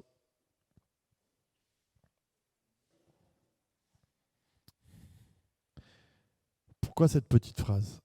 C'est important. Je pense qu'on puisse bien discerner que quand on fait alliance, on fait alliance avec un Dieu trinitaire. On ne fait pas simplement alliance avec Jésus, parce qu'il est plus sympathique, parce qu'il est barbu, et que nous, on aime la barbe. Je sais pas, non mais... ceux qui aiment la puissance, moi je veux un baptême au nom de l'Esprit parce que je veux les miracles. Ouais, non, c'est Dieu, le Père, le Fils et le Saint-Esprit. Je pense que cette globalité-là, elle est importante toujours à ramener parce qu'on peut avoir des dérives. Je pense qu'on est arrivé au culte de Marie, qui pour nous est quand même à côté de ce que nous devons avoir un culte. On n'a pas de précision dans la Bible d'adorer Marie. Et on arrive à cette doctrine parce que je pense on n'avait pas de figure féminine mince. C'est quand même bien sympa d'avoir une maman qui veille sur nous. Et donc on va arriver à des... Parce que ça, c'est comme dans nos églises. Hein. Et là, je vais taper maintenant sur les évangéliques. Quand vous écoutez les prières dans les églises évangéliques, vous avez souvent la prière de Jésus, Jésus, Jésus, et nous t'adorons Jésus, et je t'aime Jésus. Et le Père, on ne sait jamais, hein, il nous fait un peu peur, il est un peu le Père fouettard. Jésus nous dit, quand tu pries, prie le Père. Il nous ramène au Père, notre Père. C'est important d'avoir cette foi dans ce Dieu trinitaire. On n'est pas dans l'option la plus sympathique pour nous, qui peut nous faire arriver à une dérive mariale, parce que Jésus n'était pas encore assez sympathique, on se tourne vers une maman. Non. La Bible est claire, à un moment donné, l'adoration, elle est au Père, au nom de Jésus, par le Saint-Esprit, et c'est important de bien concrétiser ces choses-là, et de bien les comprendre. C'est pour ça que le baptême, je pense qu'il est important de le faire au nom du Père, du Fils et du Saint-Esprit. Il y a des questions ? Après, ça ne rend pas caduque. Enfin, j'ai entendu aussi des gens dire « Oh, il a baptisé au nom de Jésus ». Est-ce que c'est un vrai baptême ? Écoute, on est dans une église, il y a un pasteur, la personne qui se fait baptiser, elle croit, elle donne tout son cœur. Oh, je ne vois pas le côté caduque, quoi. Hein. Ça va ? Je reviens malgré tout. Là. Non ? Qui c'est qui m'a... Je reviens malgré tout. Colline, elle surréagit, c'est bien. Vous avez été baptisé en Christ. Vous avez revêtu Christ. L'alliance du baptême, ça c'est important quand même. Pourquoi il dit ça ? Là, c'est pas le nom de Christ, c'est vous avez été baptisé en Christ. C'est le fait que notre baptême, comme Jésus est mort et ressuscité, la définition, rappelez-vous, de Wikipédia, merci Wiki, qui nous le rappelle, c'est une symbolique de mort à soi-même. On te plonge, ton ancienne vie, elle est morte, et tu ressuscites comme Christ a été ressuscité. Vous avez été baptisé en Christ, la symbolique du baptême, c'est comme le pain et le vin. Quand on prend le pain et le vin, c'est que du pain. Je peux vous assurer qu'on l'a acheté à la boulangerie du coin. Et quand vous le mangez, c'est pas un bout de chair, non. Ça reste dans mon estomac, un bout de pain, je ne vais pas aller plus loin. Mais ce bout de pain, il symbolise, quand je ferme les yeux, la vie de Jésus. Eh bien, le baptême en Christ, c'est quand je me baptise, je crois que tout ce qui fait la guerre à mon âme, tout ce qui me fait pas du bien, je vais ressusciter comme lui, parce que sa puissance, elle me ressuscite. C'est beau le baptême, magnifique. Et vous avez été baptisé dans un seul esprit. Alors on pourrait croire que c'est le baptême du Saint-Esprit. On peut, c'est-à-dire la puissance baptême du Saint-Esprit. Je pense quand même ça peut coller aussi au baptême d'eau, et que ce baptême-là, il est approuvé par le Saint-Esprit. Vous comprenez ? Vous êtes là ? Nous avons tous en effet été baptisés dans un seul esprit. C'est que l'Esprit de Dieu affirme. Et pourquoi je m'appuie sur ce texte ? Si vous prenez Genèse 1, allez, on va le prendre ensemble comme ça, par pur plaisir.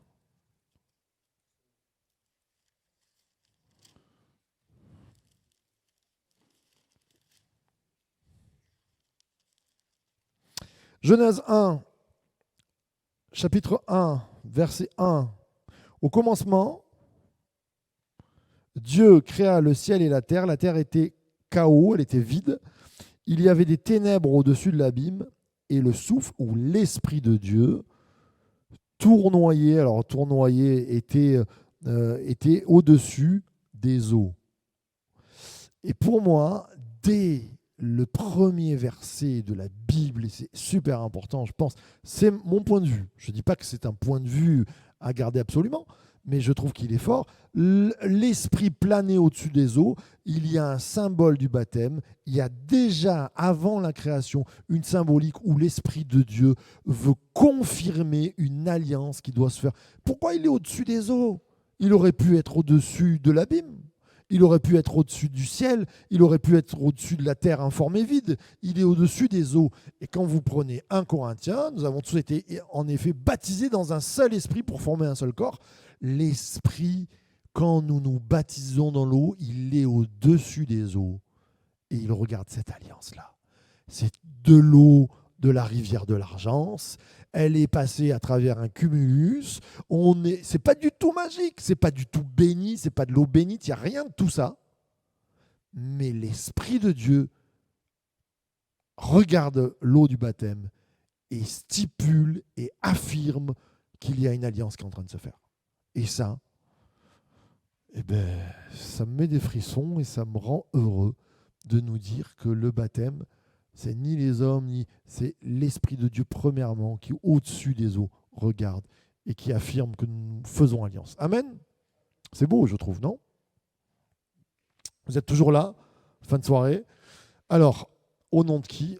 Alors, sacrement. Sacrement, derrière le mot sacrement, on va y mettre un petit peu tout ce que les différentes traditions que nous avons. Pour un catholique, quelque chose un sacrement, d'ailleurs il y en a 7, c'est quelque chose que tu ne peux pas passer à côté. Si tu passes à côté de ces sacrements, ben, à un moment donné, tu es dans le péché.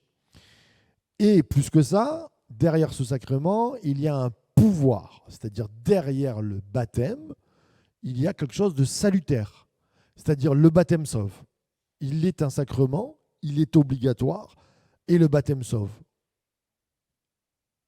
Donc le brigand sur la croix, il n'est pas sauvé. Alors là, on va faire une exception. On va dire oui, mais le brigand sur la croix, c'est Jésus qui lui dit directement.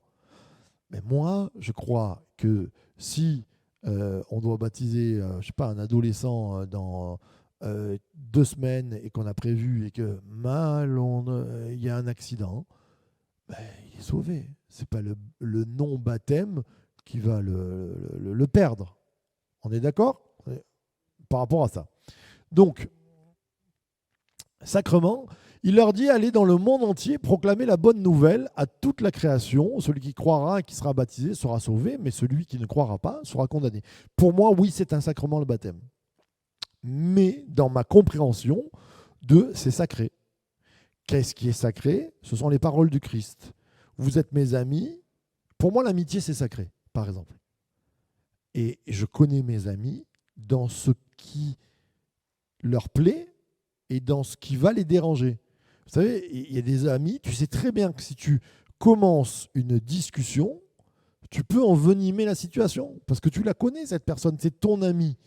Et eh bien, c'est un peu pareil. Avec Dieu, il y a des choses où Dieu ne nous a pas laissé 1 million d'actions à faire. Vous n'avez pas, en vous levant, vous ne devez pas faire 10 genuflexions et faire une prière vers le soleil levant pour être agréable à Dieu. Non. Vous n'avez pas d'obligation. Mais Jésus va laisser 2-3 obligations. Il y en a une qu'on fait très peu, qui peut être considérée comme une option plus qu'un, mais le lavement des pieds. Jésus, malgré tout, va en parler. Et je trouve qu'il y a une vraie réflexion sur le lavement des pieds à avoir. En tout cas, ça ne devrait pas être balayé du revers de la manche. Je pense qu'il est peut-être intéressant, des fois, de vivre cette action. On l'a déjà fait dans l'église Source de Vie. Je trouvais ça fort, moi. Il y a eu des baptisés aussi. Une fois, je l'avais fait au baptême. C'est intéressant. Voilà, je passe sur cette option-là qui est un peu plus complexe, mais penchez-vous sur ce texte où Jésus demande qu'on puisse faire ça, le lavement des pieds. comme symbole, hein. Ça reste un symbole. Le deuxième, le vrai symbole qu'on fait assez souvent, la Sainte Seine, qui, dans certaines églises, me laisse un... Attention, je ne suis pas en jugement, je parle juste de point de vue doctrinal. Dans certaines églises, me laisse un goût de manque, moi par exemple, puisque Jésus va dire, à chaque fois que vous vous réunissez, quand vous êtes en groupe, ben, partagez le pain et le vin. Et il y a des églises, on fait ça une fois par an. Pour moi, ça serait rédhibitoire, par exemple. Je peux comprendre, les gens, on peut s'expliquer, je ne suis pas en train de dire c'est pas bien. Je dis pour moi, ça serait rédhibitoire parce que je trouve que Jésus ne nous demande pas beaucoup de choses. Tu aimeras ton Dieu, tu aimeras ton prochain, faites ceci en mémoire de moi. Ben, autant que faire se peut, moi je trouve que le partage du pain et du vin, il doit se partager le dimanche, il doit se partager des fois les mardis, et c'est ce qu'on fait. Et je ne dis pas qu'on est les meilleurs, attention, il doit même se partager des fois en famille. Je le fais des fois, vous faites un Pâques, un repas de Pâques chez vous. Ben, c'est le moment de rappeler que Jésus s'est donné pour vous et que vous pouvez faire aussi ce moment de repas. Ça se fait beaucoup en Israël. Moi, ça a marqué ma vie, ce côté où on va faire le pain et le vin assez souvent. Et puis, Jésus dit, baptisez-les. C'est une ordonnance. Pourquoi ça devient un sacrement pour moi? Parce que la parole de Dieu, elle est sacrée. Et une ordonnance de Christ, c'est comme quand j'aime pas mon prochain. Aïe, aïe, aïe. Pour moi, c'est un sacrement que d'aimer son Dieu. C'est un sacrement que d'aimer son prochain. Quand nous n'aimons pas notre prochain, on ne respecte pas l'ordonnance de Jésus. Et je peux vous dire que celui-là, il n'est pas si simple. Il y en a qui sourient dans la salle. Merci de m'aimer. Je plaisante. Mais le baptême, à un moment donné, si Jésus nous le demande, il y a un côté sacré. C'est pour ça qu'on ne peut pas le passer à côté.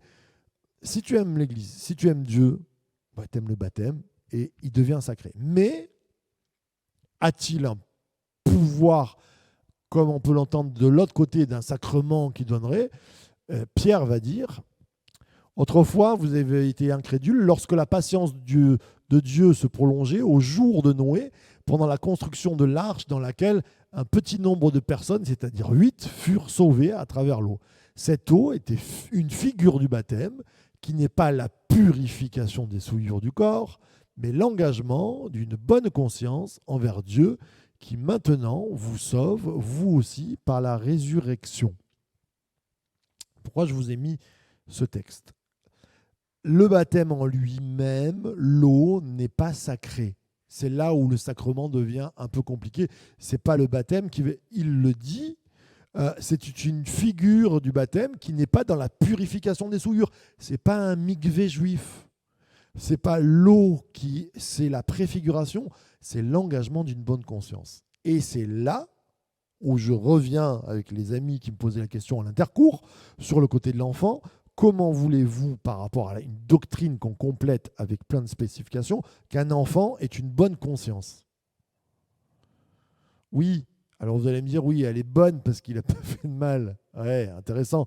Mais l'engagement d'une bonne conscience, c'est-à-dire que quand je me présente devant Dieu, cette eau, elle ne va pas me changer. C'est l'engagement que j'y mets derrière qui va me changer. Et c'est là où, au vu de tous ces versets, ça devient problématique pour un enfant de s'engager. Alors, dans la théologie du pédobaptisme, même chez les protestants, c'est les parrains et les marraines qui s'engagent pour lui. Bah, c'est un petit peu comme papa et maman m'ont marié en m'engageant et ils s'engagent. Ouais, ok. Je pense que c'est plus un choix personnel, d'après ce que j'arrive à lire. Ça va? Il y a des questions? Vous pouvez poser des questions? Oui, mademoiselle. Oui, Jésus, c'est Dieu.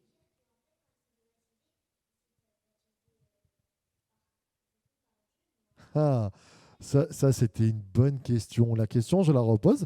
notre chère demoiselle, nous a dit, en fait, si Jésus est Dieu, quand il s'est fait baptiser par lui-même, en gros, c'est ça. Alors Dieu, nous croyons que c'est une personne. Je vais essayer de t'expliquer. C'est comme le. Allez, je donne cette image pour que ce soit clair, ça ne reste qu'une image. Le soleil, quand tu sors dehors, c'est une boule de feu. La base du soleil, même quand tu fermes les yeux, tu peux te l'imaginer. Il fait nuit, mais tu fermes tes yeux, tu sais que c'est une boule de feu. Elle existe dans le ciel. Sauf que quand tu te lèves le matin, elle est apparue, elle t'amène de la lumière. Cette boule de feu-là qui est dans le ciel, il y en a d'autres, des boules de feu dans le ciel. Pourtant, elles n'amènent pas de la lumière comme le soleil. Et même ici, on ressent son effet, la chaleur. Et donc, si je devais t'expliquer Dieu, je te dirais que Dieu, c'est comme un soleil, c'est qu'on a une boule qui pourrait être le Père, et on a la lumière qui est Jésus-Christ qui nous a illuminés, ça reste la même entité, la même essence, et en même temps, on a la chaleur du Saint-Esprit qui nous habite au quotidien. Ça va, à peu près?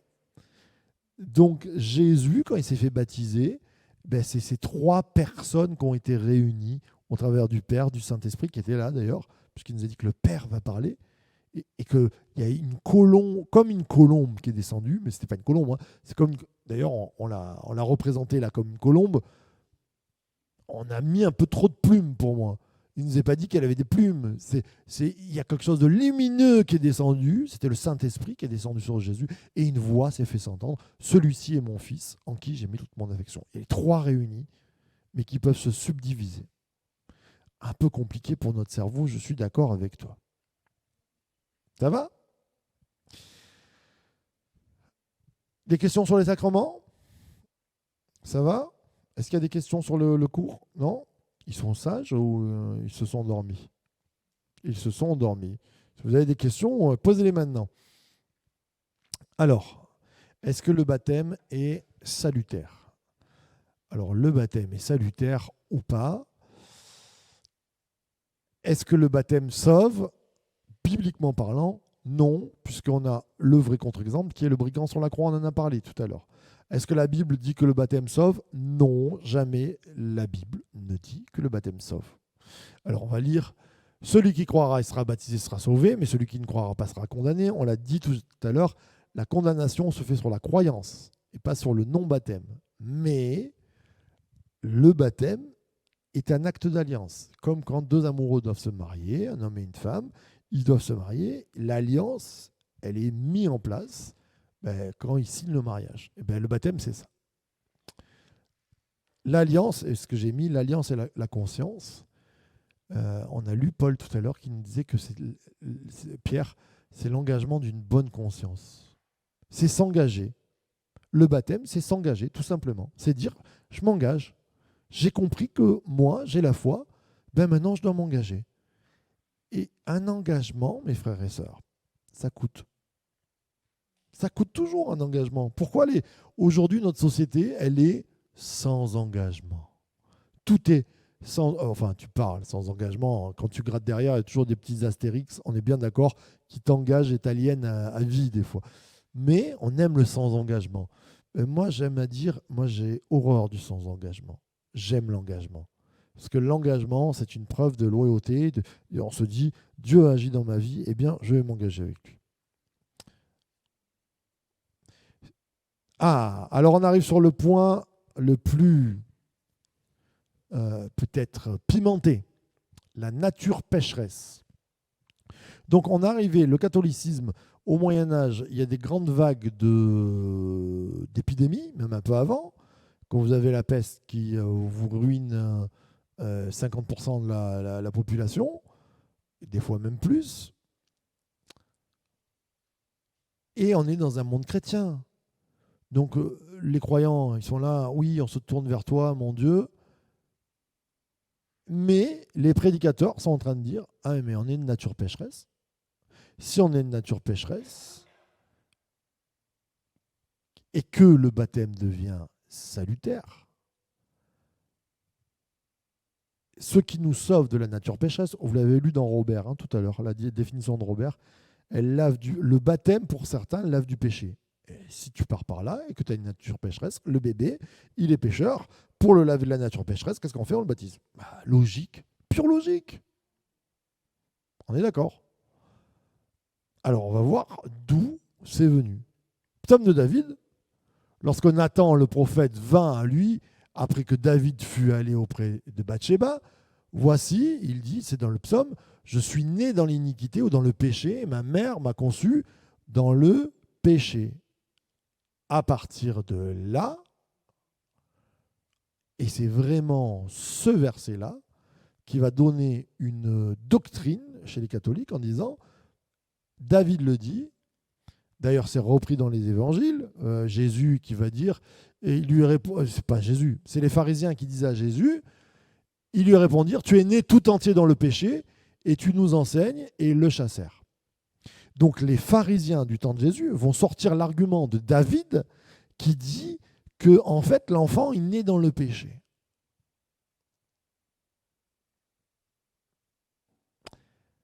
Eh bien, je pense qu'il se trompe. Parce que d'ailleurs, l'argument des pharisiens ne tient pas face à Jésus. Et de deux, quand David dit ça,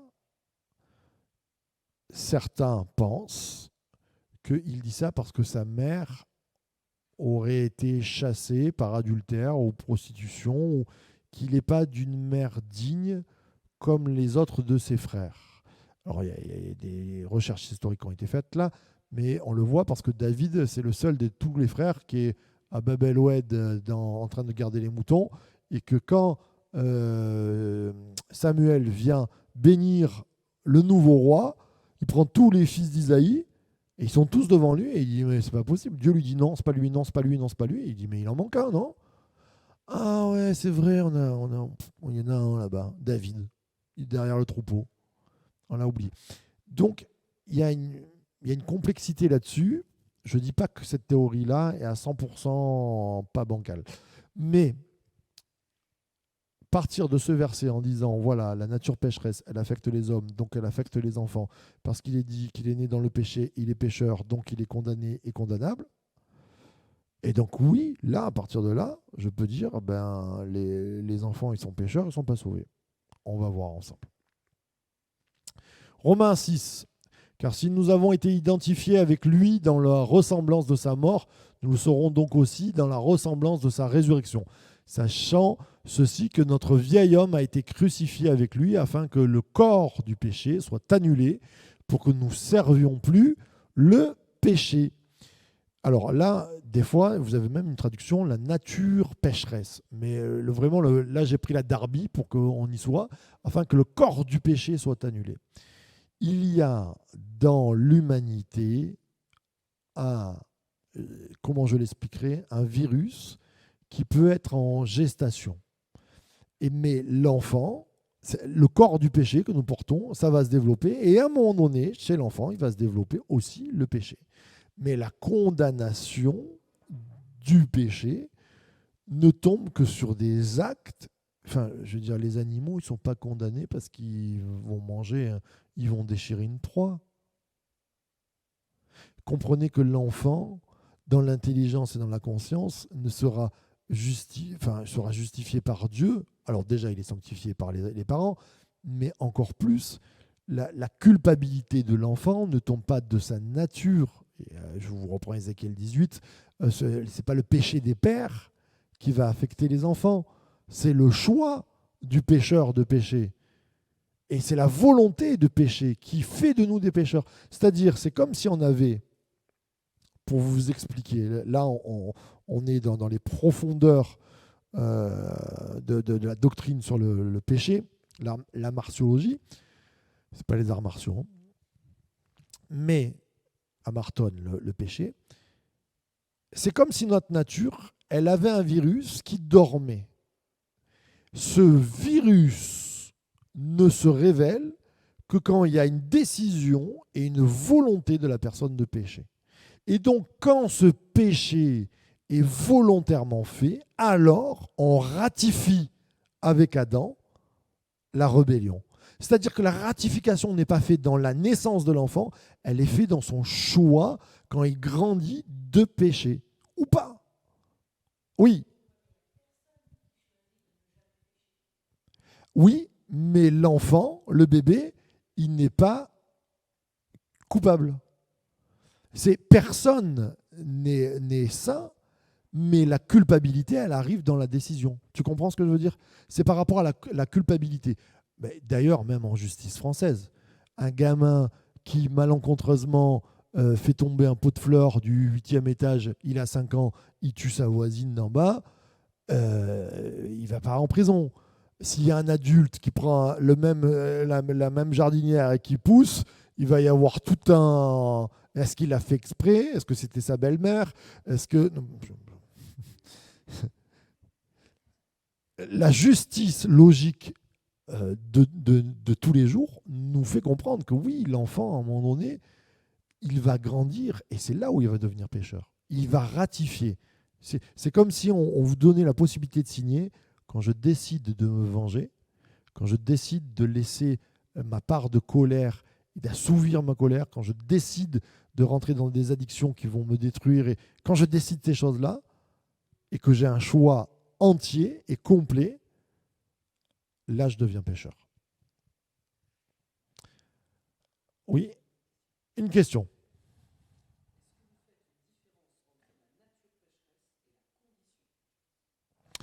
Alors, on pourrait parler de différence, oui, entre la condition du pécheur et la nature.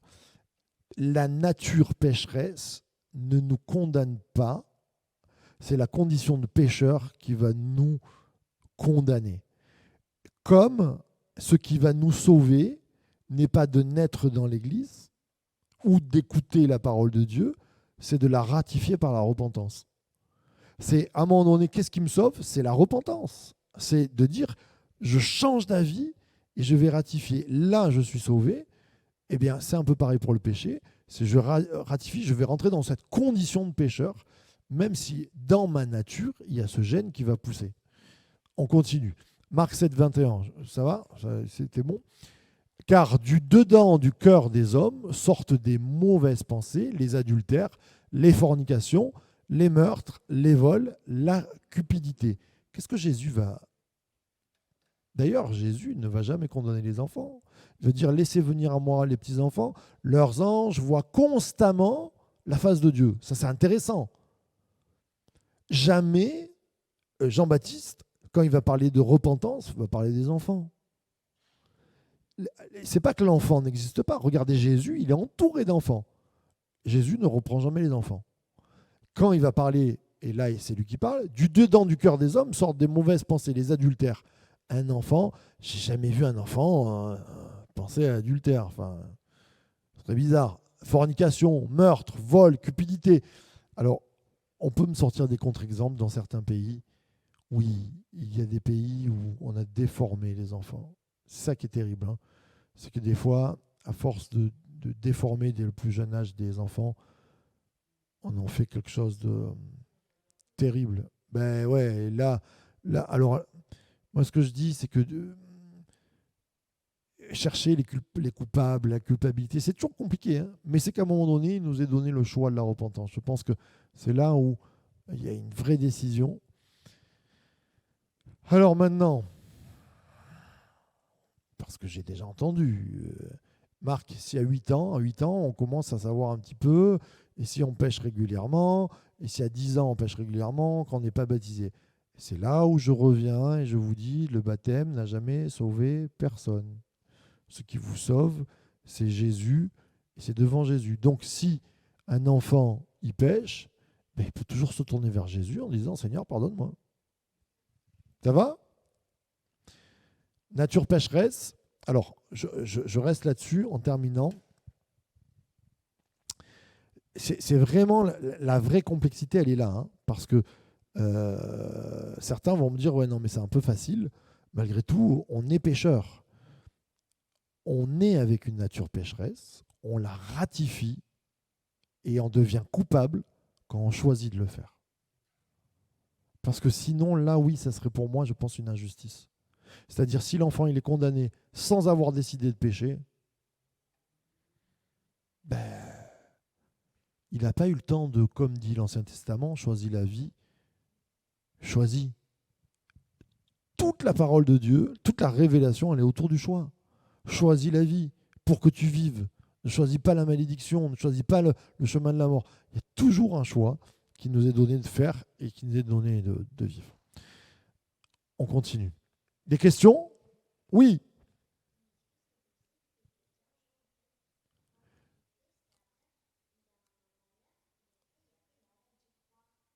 Alors, waouh, je répète la question. Est-ce que c'est possible qu'un jour, il y a un chrétien qui croit en Jésus, et puis un jour, il a un malheur et il arrête d'y croire? Ben oui. Alors pour certains, alors là on rentre dans les théologies du salut, pour certains, on ne peut pas perdre le salut. Pour moi, ne pas perdre le salut, c'est que volontairement, je ne peux pas perdre mon salut. C'est-à-dire, on peut pas. Je dis, ah, tiens, ce matin, je me suis levé, j'ai perdu mon salut. Non, ça ne m'arrive pas. Mais je peux me fâcher avec Dieu. Et quand on se fâche avec Dieu, eh bien, je crois qu'on va sur un chemin qui n'est pas bon. Parce que la vie, Jésus va le dire, hein, je suis le chemin, la vérité, la vie. Si on prend le chemin de se fâcher avec Jésus, eh ben on ne va pas prendre le bon chemin. Et donc, ça va nous amener à nous à devenir de plus en plus coléreux, de plus en plus endurcis. Donc, un chemin infernal. Ça va comme réponse? Ça te va? Super. Des questions? Pascal? Je te vois d'autres dîner comme ça. Pas de questions. Pratique. Alors là, voilà, comment on doit administrer le baptême? Ça va, là, on est rentré sur la nature pécheresse. Donc, nous, mon point de vue de doctrine, pourquoi on ne baptise pas les enfants? Parce qu'ils ne sont pas coupables. Ils ne sont pas coupables de leur nature, ça serait pour moi une injustice. Ils deviennent coupables quand ils décident de pécher. Quand ils commencent à décider de pécher, ce n'est pas le baptême qui va les sauver. La Bible, elle ne dit pas ça. C'est la repentance. D'accord? Donc, on soit bien clair. Personne, là, il rentre quelqu'un, il a 30 ans, c'est pas le baptême qui va le sauver. C'est je me tourne vers Dieu. Après, il y a une décision de prendre le baptême qui va a posteriori. La pratique. Dès que Jésus eut été baptisé, il sortit de l'eau, et voici les cieux s'ouvrir, et il vit l'Esprit de Dieu descendre comme une colombe et venir vers lui. Ce verset nous montre que Jésus a été baptisé dans de l'eau assez profonde pour qu'il en sorte. Il sortit de l'eau. D'accord? Donc s'il sort de l'eau, c'est que dans la pratique, le baptême se faisait dans l'eau. C'est pour ça qu'on appelle immerger, plonger. La liberté du symbole. Alors, comment on doit faire un baptême? Oui, Kéliane. Ouais. Voilà, on y vient. Alors, baptême par immersion, baptême par aspersion, baptême par... Voilà. La force du symbole. Autant que faire son peut, si vous avez de l'eau, et vous vous rappelez, je crois que c'est Saint Ambroise qui dit, Saint Ambrogio, trouver de l'eau fraîche et qu'elle soit bien froide et qu'elle soit vivace. Ouais, pour eux, c'était important. Tu vois. S'il y a de l'eau chaude, donc eux, ils n'auraient pas trop aimé ce qu'on fait. Donc la prochaine fois, j'ai dit, on met des glaçons pour Saint Ambrogio, on y va. C'est la force du symbole qui est importante. Quand on prend le pain et le vin, ils ne prenaient pas le pain et le vin dans la première église comme on prend le pain et le vin. C'était des repas, c'était autour d'un repas, c'était un moment de fête, c'était la miche de pain. Alors certains vont me dire, oh oui, mais non, c'était du pain sans levain. Non, ça c'est Pâques. Ils vont pas faire du pain sans levain, les Juifs, toute l'année. Et dans toute l'année, dans la Sainte-Seine, il y avait du pain, du vrai pain. Il y avait du vin, du pinard, du... Aujourd'hui, il y a des églises où vous avez du jus de fruits. Donc, à un moment donné, si tu prends du jus de fruits, est-ce que le symbole, il n'est pas valable si tu prends la Sainte-Seine avec du jus de fruits? Pour des Bordelais, oui, c'est un peu moins valable. OK. Mais la Sainte-Seine, elle est toujours valable. Que ce soit avec du pain sans levain, du pain, de l'hostie, de tout ce que tu veux. C'est le symbole qui est derrière. Donc, le baptême, pour moi, autant que faire se peut, mettons du pain et du vin. Autant que faire se peut, baptise-toi dans de l'eau entièrement. Si tu te retrouves en plein désert, que tu n'as qu'une bouteille d'eau, je ferai un baptême par aspersion et je n'y vois aucun problème. Et si j'ai pas d'eau, je baptiserai dans le sable. Je le mets dans le sable, on l'enterre dans le sable, on le sort, tu respires encore, ça va, gloire à Dieu. Et puis, c'est le symbole qui est important. Oui. J'ai pas compris, excuse-moi. Alors, le pain sans levain, alors là, on est sur autre chose. À Pâques, on faisait du pain sans levain parce que quand Israël est sorti, et ça, je l'ai compris, il y a toujours le côté, le levain très négatif, parce que Jésus veut dire le levain de pharisien. Mais en fait, j'ai compris la dernière fois que j'ai fait du pain. Si tu fais du pain et que tu dois le faire lever, ça prend du temps. Qui a déjà fait du pain? Ça prend du temps. Et qu'est-ce qu'il dit aux Israélites? Mangez-le à la hâte. Donc, mais même pas de levain. Farine, huile, tu me cuis ça, tu me fais une galette, et embarqué, c'est cuit, c'est mangé, et on y va, à la hâte, parce que vous devez sortir. Et il y a ce côté donc de la Pâque, on fait du pain. Mais si tu vas, par exemple, en Israël, la semaine de Pâques, tu ne trouves aucun pain. Tu trouves des matzot, là, des trucs tout craquants, ou pour nous, Français, c'est terrible. Mais en fait, à la base, c'est pas les matzot, hein. À la base, ce sont des vraies galettes, sans levain, ça se fait. Ça fait comme des pitas qui n'ont pas gonflé un peu, des sortes de crêpes un peu pâteuses, là. Voilà. Ça se mange, quand c'est chaud, c'est bien. Quand c'est pas chaud, c'est moins bien. Voilà. OK. Donc le baptême, pour moi, un baptême par aspersion, oui. Pas dans une régularité. Imaginons si on a 10 000 baptêmes demain et que on a un baptistère, quoi. Et qu'il n'y a pas de lac, de rivière autour de nous et qu'on n'a pas l'eau courante. Mais on fait comment, les frères et sœurs? C'est ça qui arrivait. Eh ben, ils ont pris un peu d'eau, tu es baptisé au nom du Père du Fils. On comprend les temps de réveil, l'eau qui n'est pas courante. C'est le symbole. C'est exactement comme le pain et le vin. Vous prenez du jus de fruits, bah, c'est du jus de fruits, quoi. C'est le symbole qui est derrière. Oui, c'est meilleur avec le vin pour certains, je suis d'accord. Mais vous prenez, par exemple, en Afrique ou aux États-Unis, il n'y a pas de vin. Vous mettez un verre de vin au milieu et vous êtes le plus gros des pêcheurs. Ça, c'est les cultures, vraiment. Finalité doctrinale et pratique. Ah ben ouais, c'est la dernière fin, c'est la fin. On arrive à la fin. Qu'est-ce que je vais vous dire? Le baptême, c'est bien. La foi, c'est très bien. L'obéissance à ce que Dieu nous demande, c'est ça le principal. Et Samuel dit, et il parle à Saül, les holocaustes et les sacrifices font-ils autant plaisir à l'Éternel que l'obéissance à ses ordres? Non, car l'obéissance est préférable au sacrifice. La soumission vaut mieux que la graisse des béliers. Pourquoi je vous parle de ça? Je trouve que des fois, on chipote autour du baptême. Alors, et vraiment, là, je parle avec les catholiques, les protestants qui baptisent les enfants. Et moi, je ne veux pas me fâcher, j'aime tout le monde, et on est là dans le... Mais quand on lit la parole de Dieu, je trouve que c'est un peu compliqué pour moi de faire coller certaines choses. Le baptême des enfants, je peux l'entendre, mais plus je lis la parole de Dieu, plus je trouve que d'une logique pure, non, c'est des baptêmes de confessants. Et si Dieu nous demande ça, moi je trouve que c'est pas méchant d'obéir à ça. Et c'est pas une remise en question de toute notre foi, de ce qui nous a été donné, mais on n'est pas bâti sur la tradition. C'est pas notre tradition qui fait que oh là là, on est attaché à ça. On obéit à ce que le Seigneur nous dit. Et à un moment donné, qu'est-ce qui ressemble le plus au baptême de Christ? C'est juste que Jésus était circoncis, hein. Jésus était circoncis. Donc c'est pas une appartenance à un peuple, c'est pas une appartenance d'enfance. Si Jésus s'est fait baptiser, c'est qu'il nous a montré le chemin.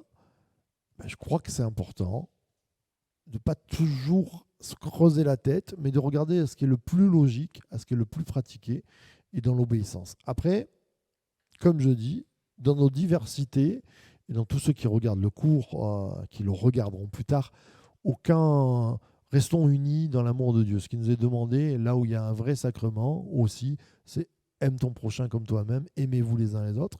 Et on a cette ordonnance sacrée de s'aimer les uns les autres, même si on n'est pas tout à fait d'accord sur des pratiques. Après, de mon point de vue, et là je le donne clairement, doctrinalement, je pense que si on ouvre les yeux d'une pure logique, le baptême, c'est un baptême le plus souvent public, administré par des autorités spirituelles qui témoignent d'une bonne conscience. Il n'est pas magique, il n'est pas sacré, mais il est un baptême de choix par rapport à une confession de foi, de repentance et de dire c'est une alliance que je fais avec Dieu. Le baptême ne sauve pas, il concrétise la foi que j'ai mise en Dieu.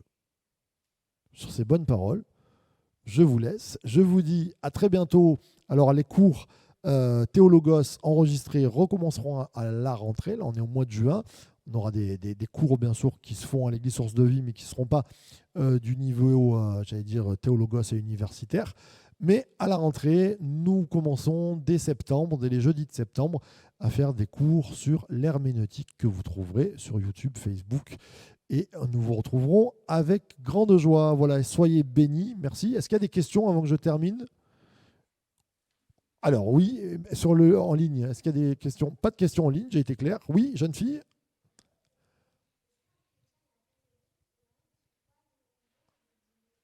Alors, à catholique et chrétien déjà.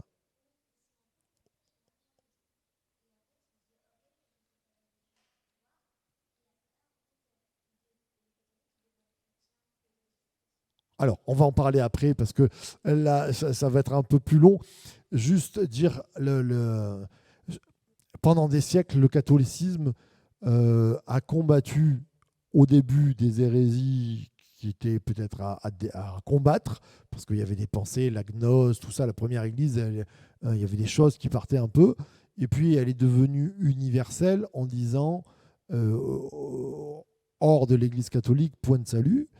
Et là, c'est devenu un peu plus compliqué et on pourrait en parler, mais il est bon de venir à notre 21e siècle où je pense que quand on arrive dans des pays où, par exemple, il y a des religions qui se mettent anti-chrétiennes, anti-catholiques, anti-protestantes, les chrétiens sont obligés de se rassembler et de s'unir autour de leur foi, c'est-à-dire Christ, et de se dire on est chrétien et c'est ça qui nous unit, et c'est ça qui est important.